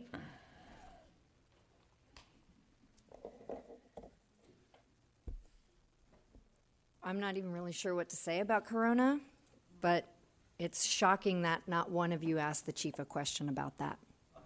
How do you call yourself an oversight board? I continue to be shocked every week. I don't know why. Yeah, something is seriously wrong in your department. Just a couple months ago, we were at 3 officer-involved shootings. Now we're at 13. That's 10 in a really short period of time, making up for lost time. I stood up here months ago saying that I thought 1421 was working to help curtail that problem, but clearly that's gone by the wayside now because they are catching up. You had 5 in one day. I know only 3 from your department, 2 from the sheriff's, or maybe it was the other way around, I'm not sure, but it just speaks to the culture, the environment, everything that goes on in the police department. And the fact that you sit here week after week and ask almost no questions and listen to reports that all at the end of them say we need more work, we need more time. Can you come back to us again in 18 months with more data? Shows. Do you know the difference between explicit and implicit bias? Because I don't think that you do. And what you've got is a department full of explicit bias. You've got police officers who will open fire in a Costco on an entire family. He shot the entire family. That's who's in your department. You have big, big issues. I wanted to bring this up for a couple weeks. Your report does not include open cases. You don't report to that number, like how many cases solved, how many cases are still outstanding. And I think the reason for that is you don't even solve the crimes that happen. Yet. Next speaker, please. Jeremy White, followed by Chris Roth and Adam Smith. Oh, you can, yeah. Just very quickly, Ms. Viola, I understand why you and maybe others are concerned we don't ask the chief questions regarding any case. And frankly, the answer is because we will be adjudicating those cases, and we don't ask questions until we get all of the materials that are provided as a result of the investigation. And that's when in closed session we ask the questions. It would be premature and perhaps even inappropriate given our role to ask questions at this moment. But I understand why you expressed that concern. Thank you, ma'am. Sir, go ahead.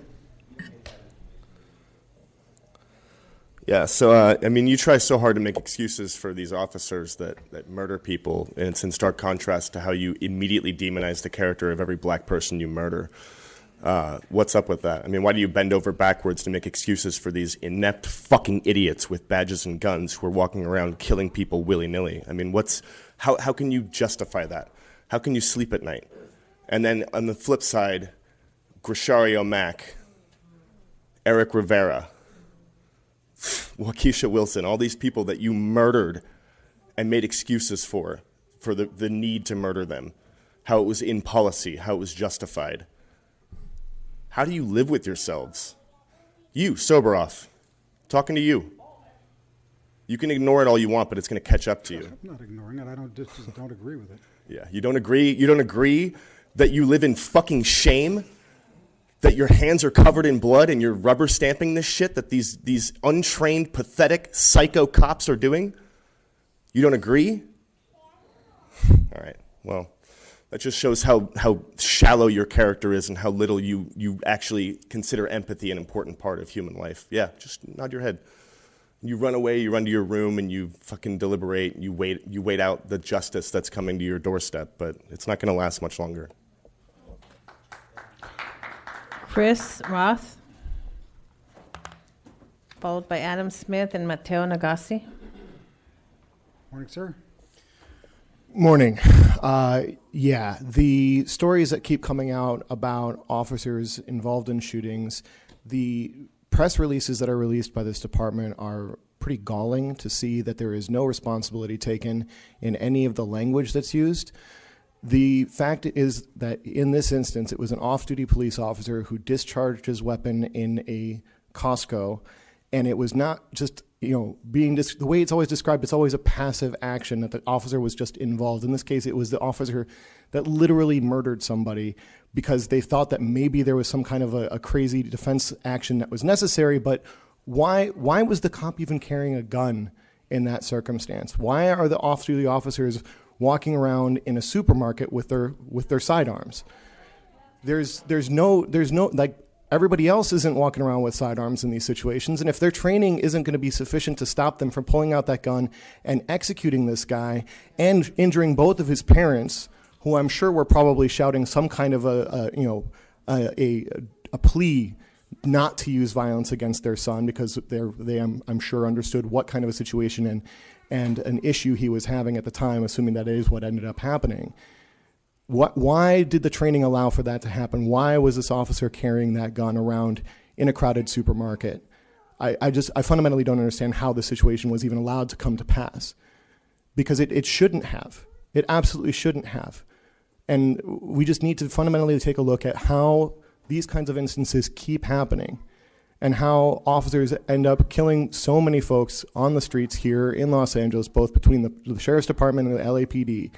It just is something that fundamentally needs to be looked at. The weapons should not be unholstered and used unless it is absolutely critical for their own safety or for the safety of the public. There's no reason why they need to be using it when they feel threatened in just some small way. Thank you.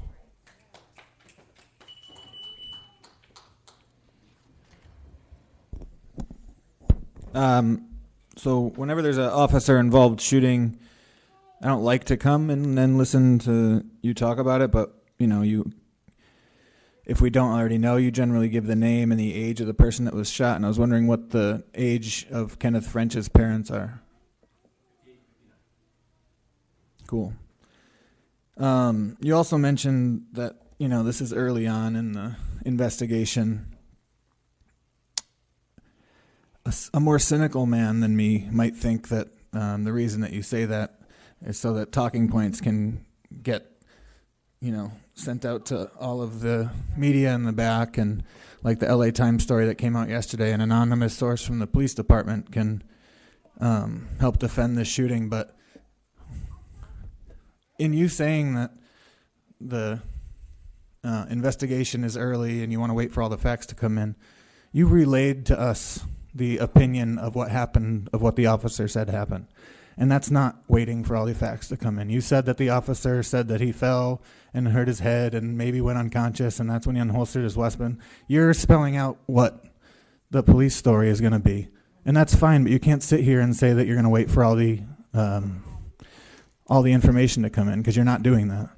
Just like you blamed Mr. Bustamante for his own death for allegedly being on drugs for the person that died in the ambulance. Like, how is that waiting for all the info to come in? Did you get his drug screen back yet? Do you know that? Or are you just repeating what the police that picked him up and apparently killed him said? It doesn't seem like you're waiting for information to come in before you're passing judgment and giving info to everyone in this room.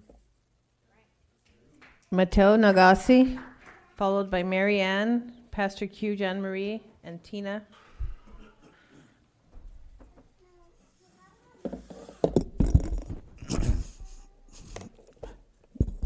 Yeah, I remember going to Costco. I go there every now and then. You see families all over the place doing sampling. It's sort of like a joyous occasion, because you're just kind of going around eating and you're buying stuff and touching stuff. I don't understand why he had his weapon when he's not working. How do you approach someone and their family and think they're dangerous? I mean, how do you shoot their parents?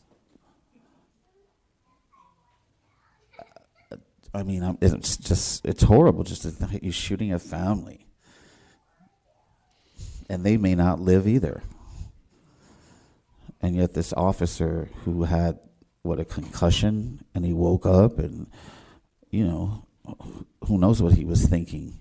He wasn't rational, obviously. I'm sure it just created, just like Rosario Mack, terror in that place. People running at the sight of police murder once again. The people that you shoot, their families, those are the victims. And I believe that a lot of these services that are there for what you consider victims should be going to people who are murdered by police. I just think it's a long time coming, this pushback against police. We saw it with the chokehold of the teenager when the officers were bum rushed by the community that was standing around. And then also the 36 officers that were injured in Memphis. Thank you, sir. Next speaker. You can come back during public comment. Next speaker, please. Sir, you can come back during public comment.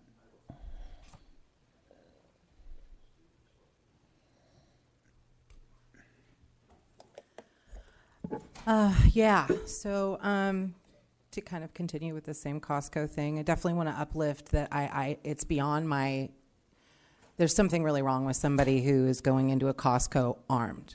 I don't care that they're a trained police officer.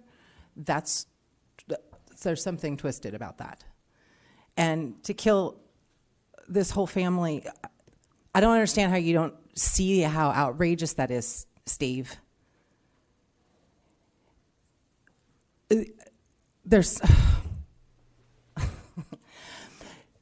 I was reading an article that said that the brother of the parents, the uncle of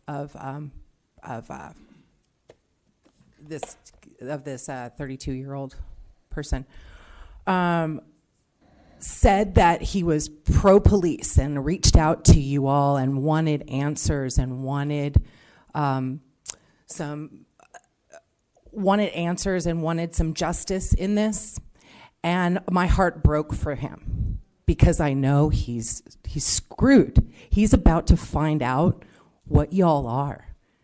He's about to have his heart broken at the same time that he is tortured by y'all by withholding this information. And for 3 family members, I just feel really, really sick for him. Every time this happens, and I watch a family go through that, the damage that you all do has so many ramifications. People spoke to other ones. I want to speak to this one, to the damage to souls that you do. And when the community doesn't trust you and people write songs like "Fuck the Police," you should consider, why are people motivated to write songs like that or have the questions that we do or mistrust you? Pastor Q, followed by Tina. I'm sorry, I can't read your last name.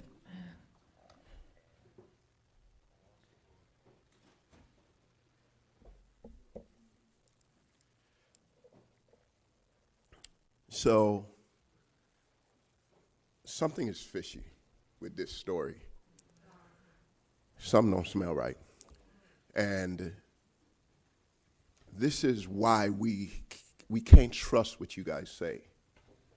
Clear example of implicit bias was when Wayne from Encino got up here and described the black genital. You guys did not cut off his time. In fact, you tolerated him finishing, but when Yvonne made a description of the same thing, you guys didn't even see how you were so quick to enforce the laws of this commission on her, but you didn't enforce it on him. Implicit bias. It's crazy how it's so ingrained that you guys can't see that you enforced it on her. You cut her time off. You allowed him to finish after he made that statement. This is why what happened in Corona, how are we supposed to believe this story? It doesn't even sound right. In fact, the LA Times article said it is still unclear what incited the dispute. That's what I want to know. But the attorney, David Winslow, said the officer was knocked to the ground by a large man, later identified as French. The officer then fired several times, sending scores of frightened Costco members fleeing. French's injuries were fatal. His parents, Pula and Russell French, were also shot and taken to the hospital in critical condition. Are we living in the wild, wild west? I still don't know what happened, but it's hard for me to trust what officers say when you have no equitable trust in the bank. You're bankrupt as it relates to trust.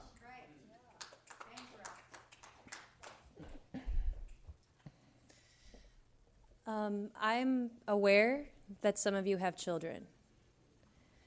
This family had to watch their son die in front of them.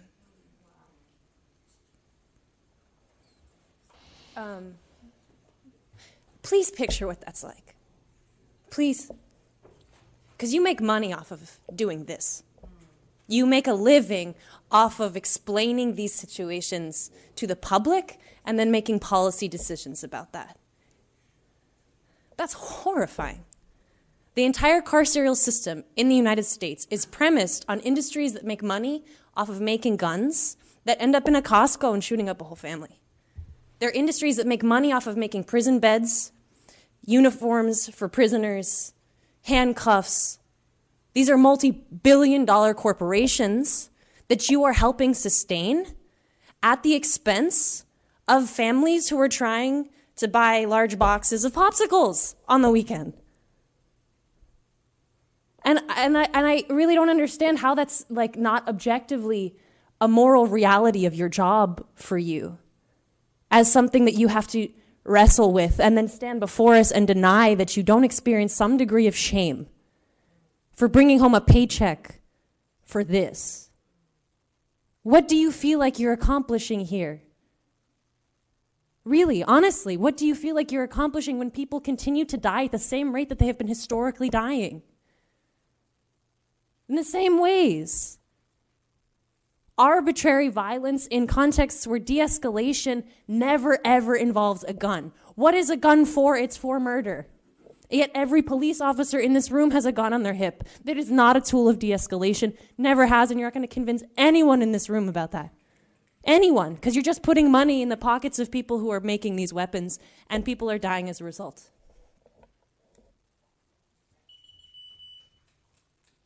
We have no other cards on this item, sir? Okay, let's go to public comment. Public comment, we have 9 comment cards. Okay. We have Mr. Herman, Wayne from Encino, Jeffrey Jalshad, and Gina Viola.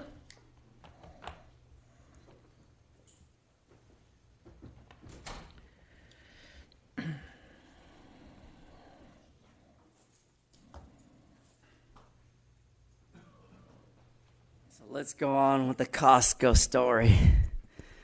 So, consequences of signs that he is mentally unstable must eventually able to physically pry open the person's hands which he held. Problematically, the police department's aggressive and violent police interactions, it's apparent. Public testimony has proven our facts.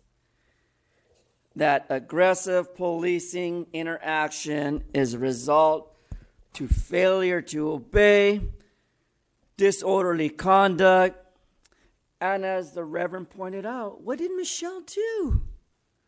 What was her comment different in opinion from Mr. Wayne Spindler? Why? Why haven't I been kicked out? I'm usually the first one kicked out for being disruptive. What is an actual disruption? What is the definition? I demand someone to explain to the public what is an actual disruption and what is the cause to actually kick a nigger like us out of a meeting. I don't wish to have my public comments impeded by your racist interaction with any of us, but you trigger it. Unnecessary use and now unnecessary deadly force at Costco. So I know where I stand in this picture. You're going to say Mr. Herman went to a public safety meeting again and took his X-Acto knife. It's a public safety meeting. Now Mr. Herman drew it out to give it to the officers. No, but we shot them. We shot him. Now the asshole's dead. We got rid of one critic. Who's the next motherfucker? Fuck you.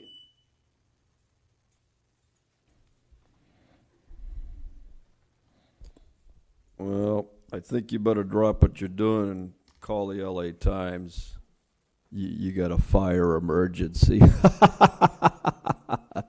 You haven't heard about this one? This is good. You know, like father, like son, right? Yeah. Former Commissioner Barry Sanders, his son, is the spokesman for the LAFD. He had a boo-boo in a parking lot. He lost control of his anger and couldn't manage it. So him and his wife tried to kill somebody that drove a Uber car.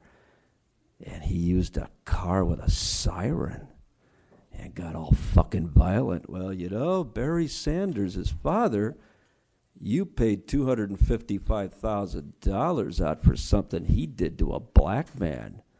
That's right. The racist family. You never learn, city family. What the fuck is this guy's son doing working as an employee of the city? You know he's got a fucked up father, and the fucked up son went dipshit. He cut my car off. Do you know who I am? I am the spokesman for the Los Angeles Fire Department. I'll kill you, sir. Get out of my way. Yes, right in front of all the witnesses at the goddamn Trader Joe's in Studio City. Guess who has the recordings? You never guess. I don't know who does, but the Times apparently knows. You fucked up again, Moore. You fucked up again, city attorney. Why do I have to be here? I am your shepherd. I will lead you motherfuckers out The next speakers, Gina Viola, Mario Carrillo, Adam Smith. Oh, Jeffrey, I'm sorry, Jeffrey. Jeffrey, go ahead. The invisible people. Oh, wow. So you really bring the crowds. You guys know how to do that.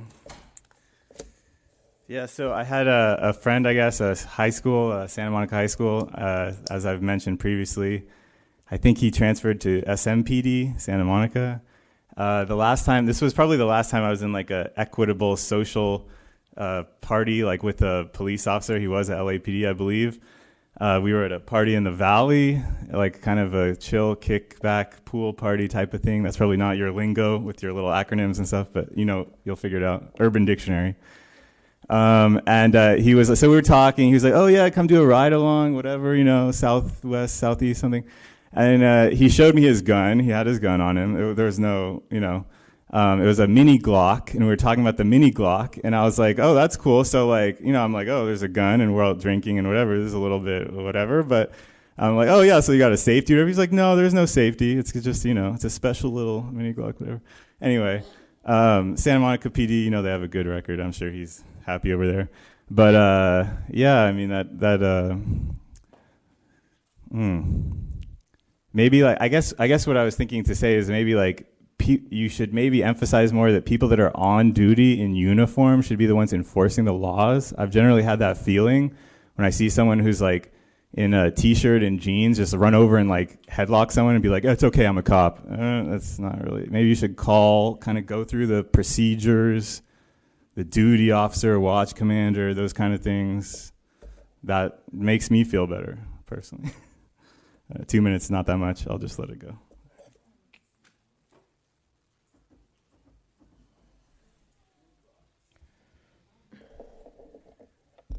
Again, just to follow up, I think, what we're speaking to is really the issue at large with the department and what's going on in your department. And this expression that I often hear about a few bad apples. Do you know what a bad apple does to a bowl of fruit? Have you ever seen when one of my apples goes bad at the bottom of the fruit, it takes all of the fruit with it? It does.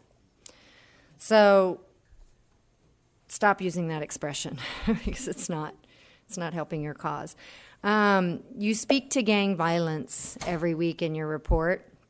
And I know that that's to justify your existence and to keep people frightened of gangs. And the war on gangs is a war on people of color and a tool to further criminalize black and brown people. It just continues to be that. And now I find that the narrative is shifting to the houseless community. And you are criminalizing the houseless in this city. And we all know that that is a huge issue for everyone right now. 918 houseless people died last year, many of them at the hands of police. So organizations are digging into law enforcement's social media. I'm not sure if you've come across any of this recently. The numbers are alarming. 60% of law enforcement across the country have things directly on their social media, out loud and proud for people to see. Horribly racist, horribly violent, anti-LGBT, speaking to what we talked to today, anti-trans stuff. Los Angeles has an opportunity to get out ahead of this and be a leader and do something different. And it's time for you to really start digging into your own law enforcement agency and figure out what's going on there. We keep bringing this to your attention week after week. Mr. Soboroff, you gave an interview recently where you said you lean towards police.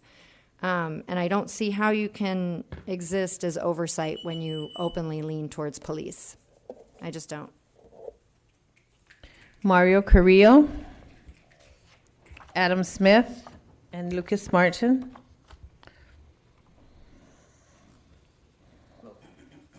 Ladies and gentlemen, I actually just wanted to have this reach somebody that could read it.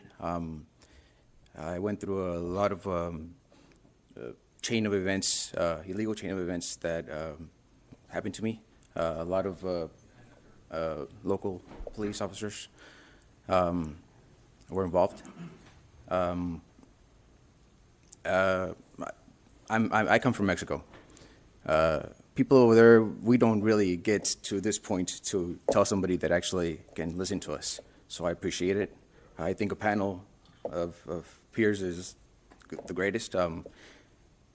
Somebody like some people like this in the country where I was born in would get walking out the back of the door and their butt kicked. I guess just I hold respect and pride real high, and it was stomped on.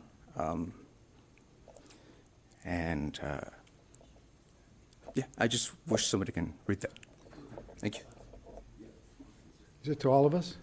No, it'll be for the... Okay, okay. Thank you, sir. Adam Smith. Followed by Lucas Martin. Chief, can that gentleman have the name of someone who he can be in contact with after today? Yes, Commissioner. I'll have the material from Mr. Chief Fank, and then this will be assigned to the sergeant, who's going to walk back there and give his contact card, and this will be a matter of. I don't understand I don't know yet what the circumstances are as to where within the organization you'll go. Yes. This is Inspector General Mark Smith. If his concern, which I'm not aware of either, involves alleged misconduct of an LAPD employee, we'll reach out to him as well. Thank you. Hello, my name is Lucas Martin. I'm here to talk about the petition to remove Steve Soboroff from the Board of Police Commissioners. This is something that we wrote in this room. It was reviewed by many of the members, activists in this room, organizers. I think we have every right to do it. I've been coming for months. I've had the chance to see Soboroff's behavior, and I think it's really an embarrassment to public government, as I've said before. And he's outright breaking the law several times. He threatened to break the law last time by closing the meeting and holding the rest of the session without the public, which he is not allowed to do. But he continues to break the law because there has been no consequences. I also think that this petition not only is about Steve Soboroff, but it demonstrates to the rest of you that you are accountable to the public. You need to see that happen, and I'd like to see the public also be a part of this. So I have a couple extra copies. I'm sorry, I thought I had more. If there are any community organizers who would like a copy, to make more copies and bring back 20 signatures later, or you can sign my copy. This is my second copy. We're making progress. Hey, thank you. The next speaker, John Avalos, Mateo Nagasi, and Jeremy White.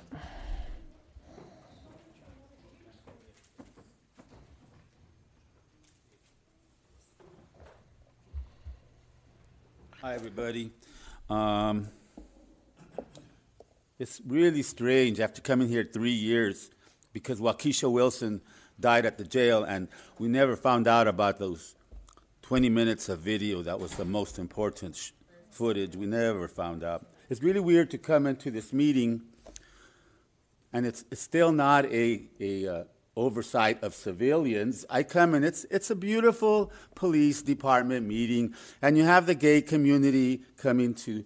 I've never felt so much warmth and love and fuzziness about how you're concerned about how you treat drag queens. Never have I seen that type of love and concern. And I'm a homosexual. For what we've gone through with the black and brown community and the killings that are going out there where we still don't have information. It's so terrible to come to this meeting, and it's wonderful the way the rhetoric that she was using, and constantly honoring the chief. That can happen, yeah, at a police department meeting, but you're exploiting the commissioner, talking about rhetoric. That word, the commissioners, you're just manipulating that word to make the people out there in the world think you are,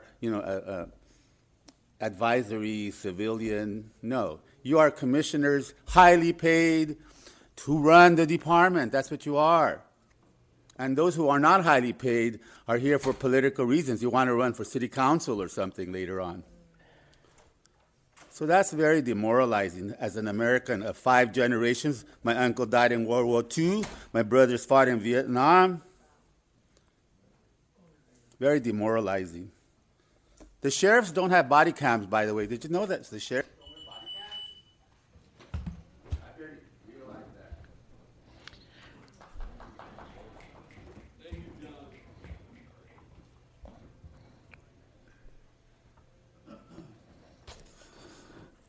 I just want to talk again about mental illness because DA Jackie Lacey had the nerve to show up at the We Rise event to have some photo ops because she wanted to use that to show again that officers, the police, care about people with mental illness. I live downtown. I see it all the time. The harassment, the citations, the bullying, and then the Costco accident. You know, you have to come in contact with the police in order to get services if you're mentally ill, if you're homeless, if you are drug addicted.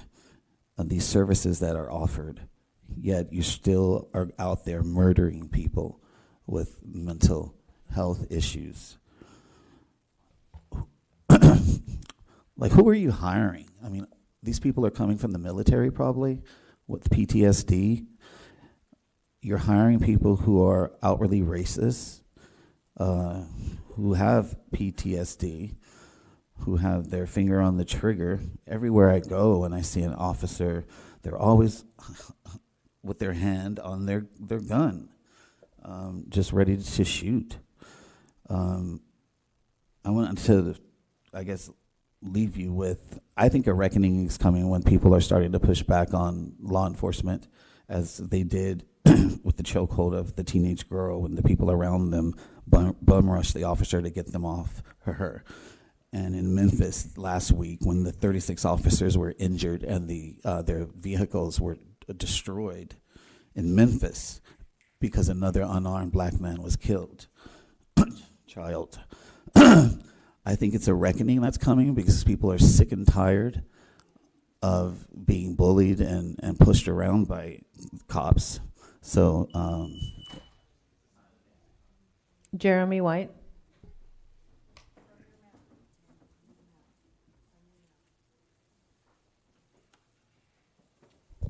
I'll be brief. I just wanted to speak on this petition. I think it's a great idea because to have a gentrifier, a developer like yourself on the board that's overseeing these racist practices that are gentrifying neighborhoods is the biggest conflict of interest.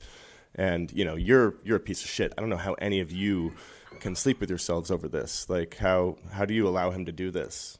How do you just let him run this thing? So I'm going to be passing this petition out far and wide as far as I can, and hopefully come back in with many pages filled.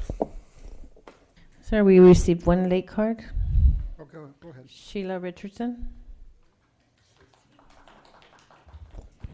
Good morning, Commission. One additional thing I wanted to add, my salary with the Board of Supervisors is currently $151,000 annual with cost of living wages and $32 billion, which has come from Washington, D.C. concerning exclusive auto corp and design.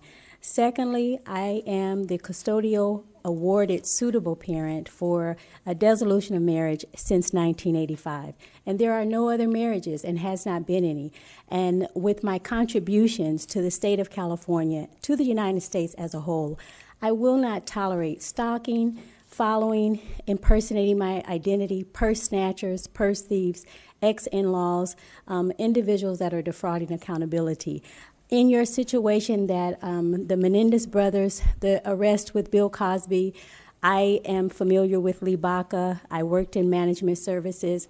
I think the Police Commission can do a better investigation of individuals that are infringing upon others as it relates to payroll, salary, and the budget of which I am a part of, and my executive report is included. I am also a new realtor with California Board of Real Estate, the Police Commission, and all of the authorities within public sector EEOC laws, as well as Section 803, 804, Unruh Act, and Rumford Act are indeed relevant. As a former employee of Torrance Police Department as a detective secretary, passing all comprehensive reporting information and data, being there when the arrest through the Rodney King situation had transpired, I work very comprehensively correct and with good people. My former boss, Bob Howder, is now in Washington, D.C. I just want to add that at this particular time, this is my first time ever visiting the commission. I'm an advocate for protect and serve. And when there is a situation that is... Thank you. Okay, and our final card is from Mike. Late card. Yeah, go ahead. Mike.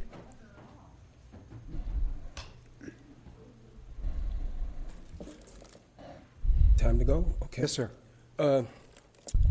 August the 19th is just about here. August 19th is a holiday Donald Trump and Congress passed of 400 years of mistreatment here in America.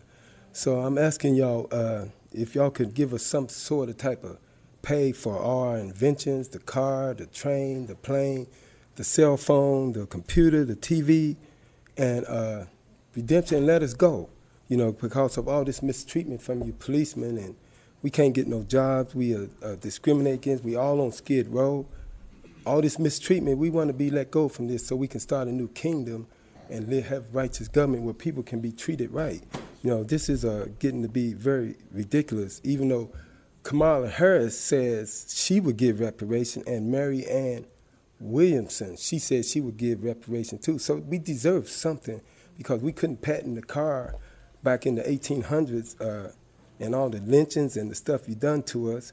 So I'm just asking to kind of give us a payback or something, because if you don't, judgment is going to come, you know, and the Most High is going to make his move, and this weather is going to get bad again. And I don't wish no bad on nobody, but bad has been done to us. So it's not fair. People could come into this country, 11 million people have came into this country legally and gotten jobs and passed us as a people. You know, they didn't go through no blood, sweat, and tears or go fight for this country like we did. We were thrown to the front of the line for the war. That's a big secret. We won every war for this country. I'm not a bad person, but y'all are treating us bad, and we are asking for some type of redemption before the man upstairs gonna make his move on America. So get ready. It's getting close. Okay, we have no other public comment cards. We have 3 comment cards on closed session. We have Mr. Herman, Wayne from Encino, and Carlos Mendoza on 5A1.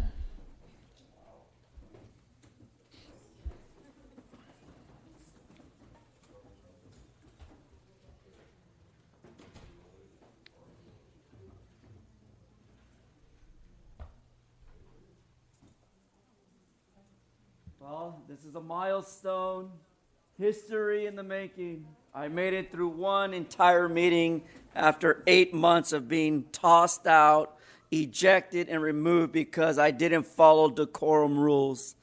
Thank you. Thank you, America. Let's do it again. But see, the public employee discipline dismissal is making reference to another shooting. What is an OIS? I'll tell you, it's an MOU from Wayne Spinner and Mr. Herman. What is the MOU?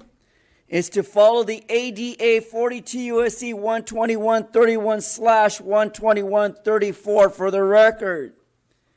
Discrimination based on OIS number 047-18, date of the occurrence, July. Coming up, 27th, 18. We're in June 18, 2019, over a year later.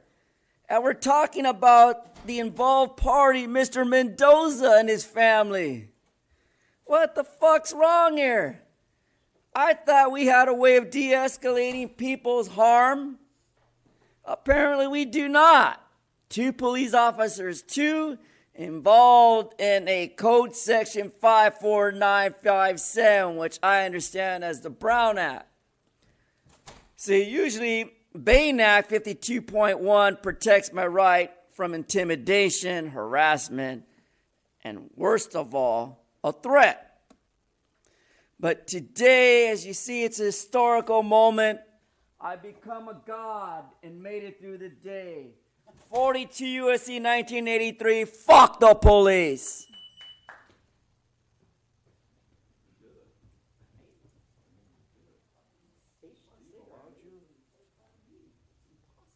It's amazing.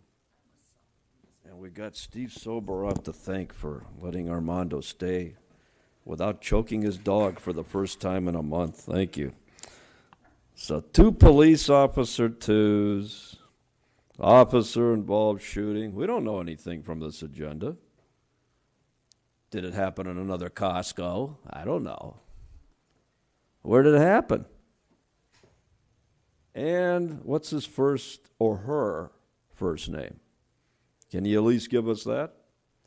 You can't even give us the first name as well as the last name of another person your department murdered in cold blood. You can't do it, can you? I don't know why. Every tombstone and every cemetery in America's got a first and a last name, but not you fucking cop scumbags. You only get an initial and a last name and nothing. That's what a person's life is worth to Steve Soboroff. That's what a life is worth to Mitchell Michelle Moore Jr. That's what a life is. You guys have no value to life at all. You disrespect the dead. You disrespect the families. You lie, cheat, and cover up every conceivable outlet. You drag the families through years of shit, and you never do anything about your insane posse cops. That's the problem. So why, Eileen Decker, you were over getting a nice cup of coffee. Why is a nice lady like you with these fucking scumbags? Mr. Bonner, why are you here? You're civilized people. Resign. Walk out of here. You can save your souls. They will take your souls. Steve Soboroff.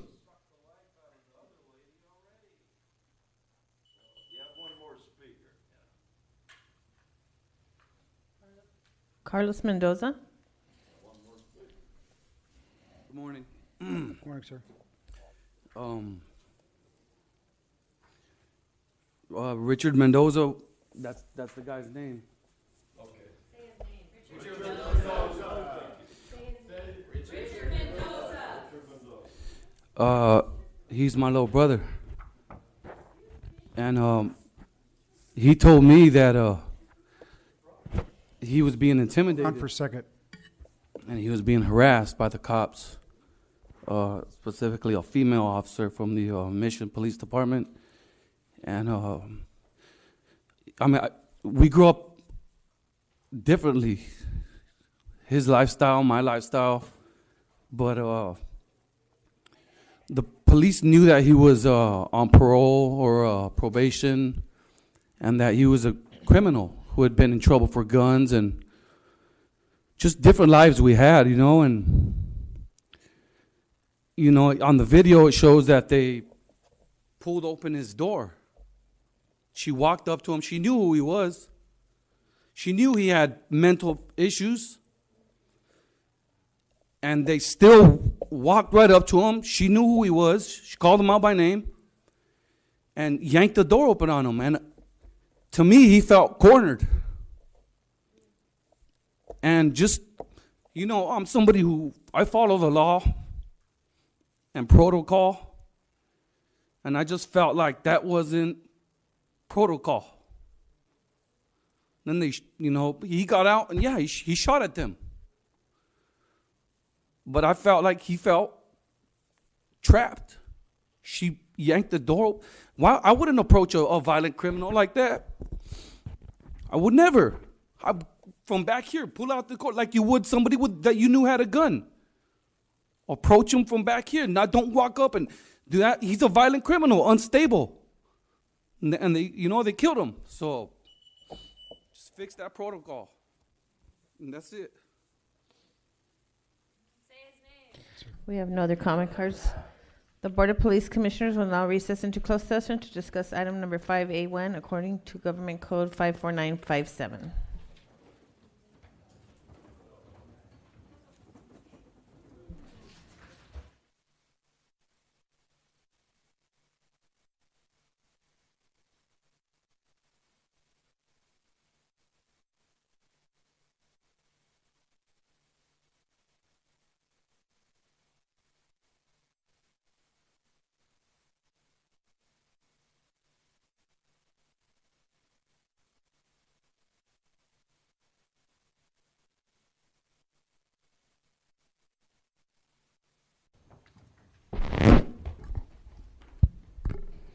The Board of Police Commissioners has concluded its work in closed session. We are back in open session. The Executive Director will report out.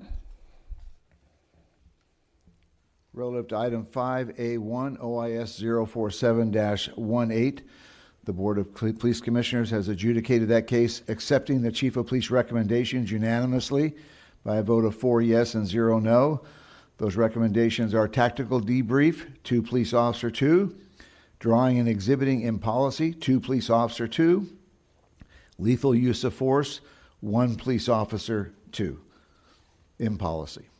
That concludes the report. Okay, is there a motion to adjourn? Second, all in favor? Aye. Thank you. Thank you.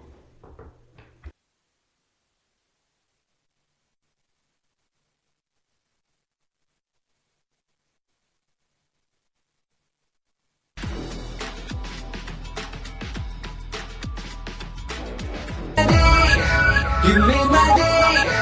You made my day. I'm Ralph Terrazas, Fire Chief, Los Angeles City Fire Department.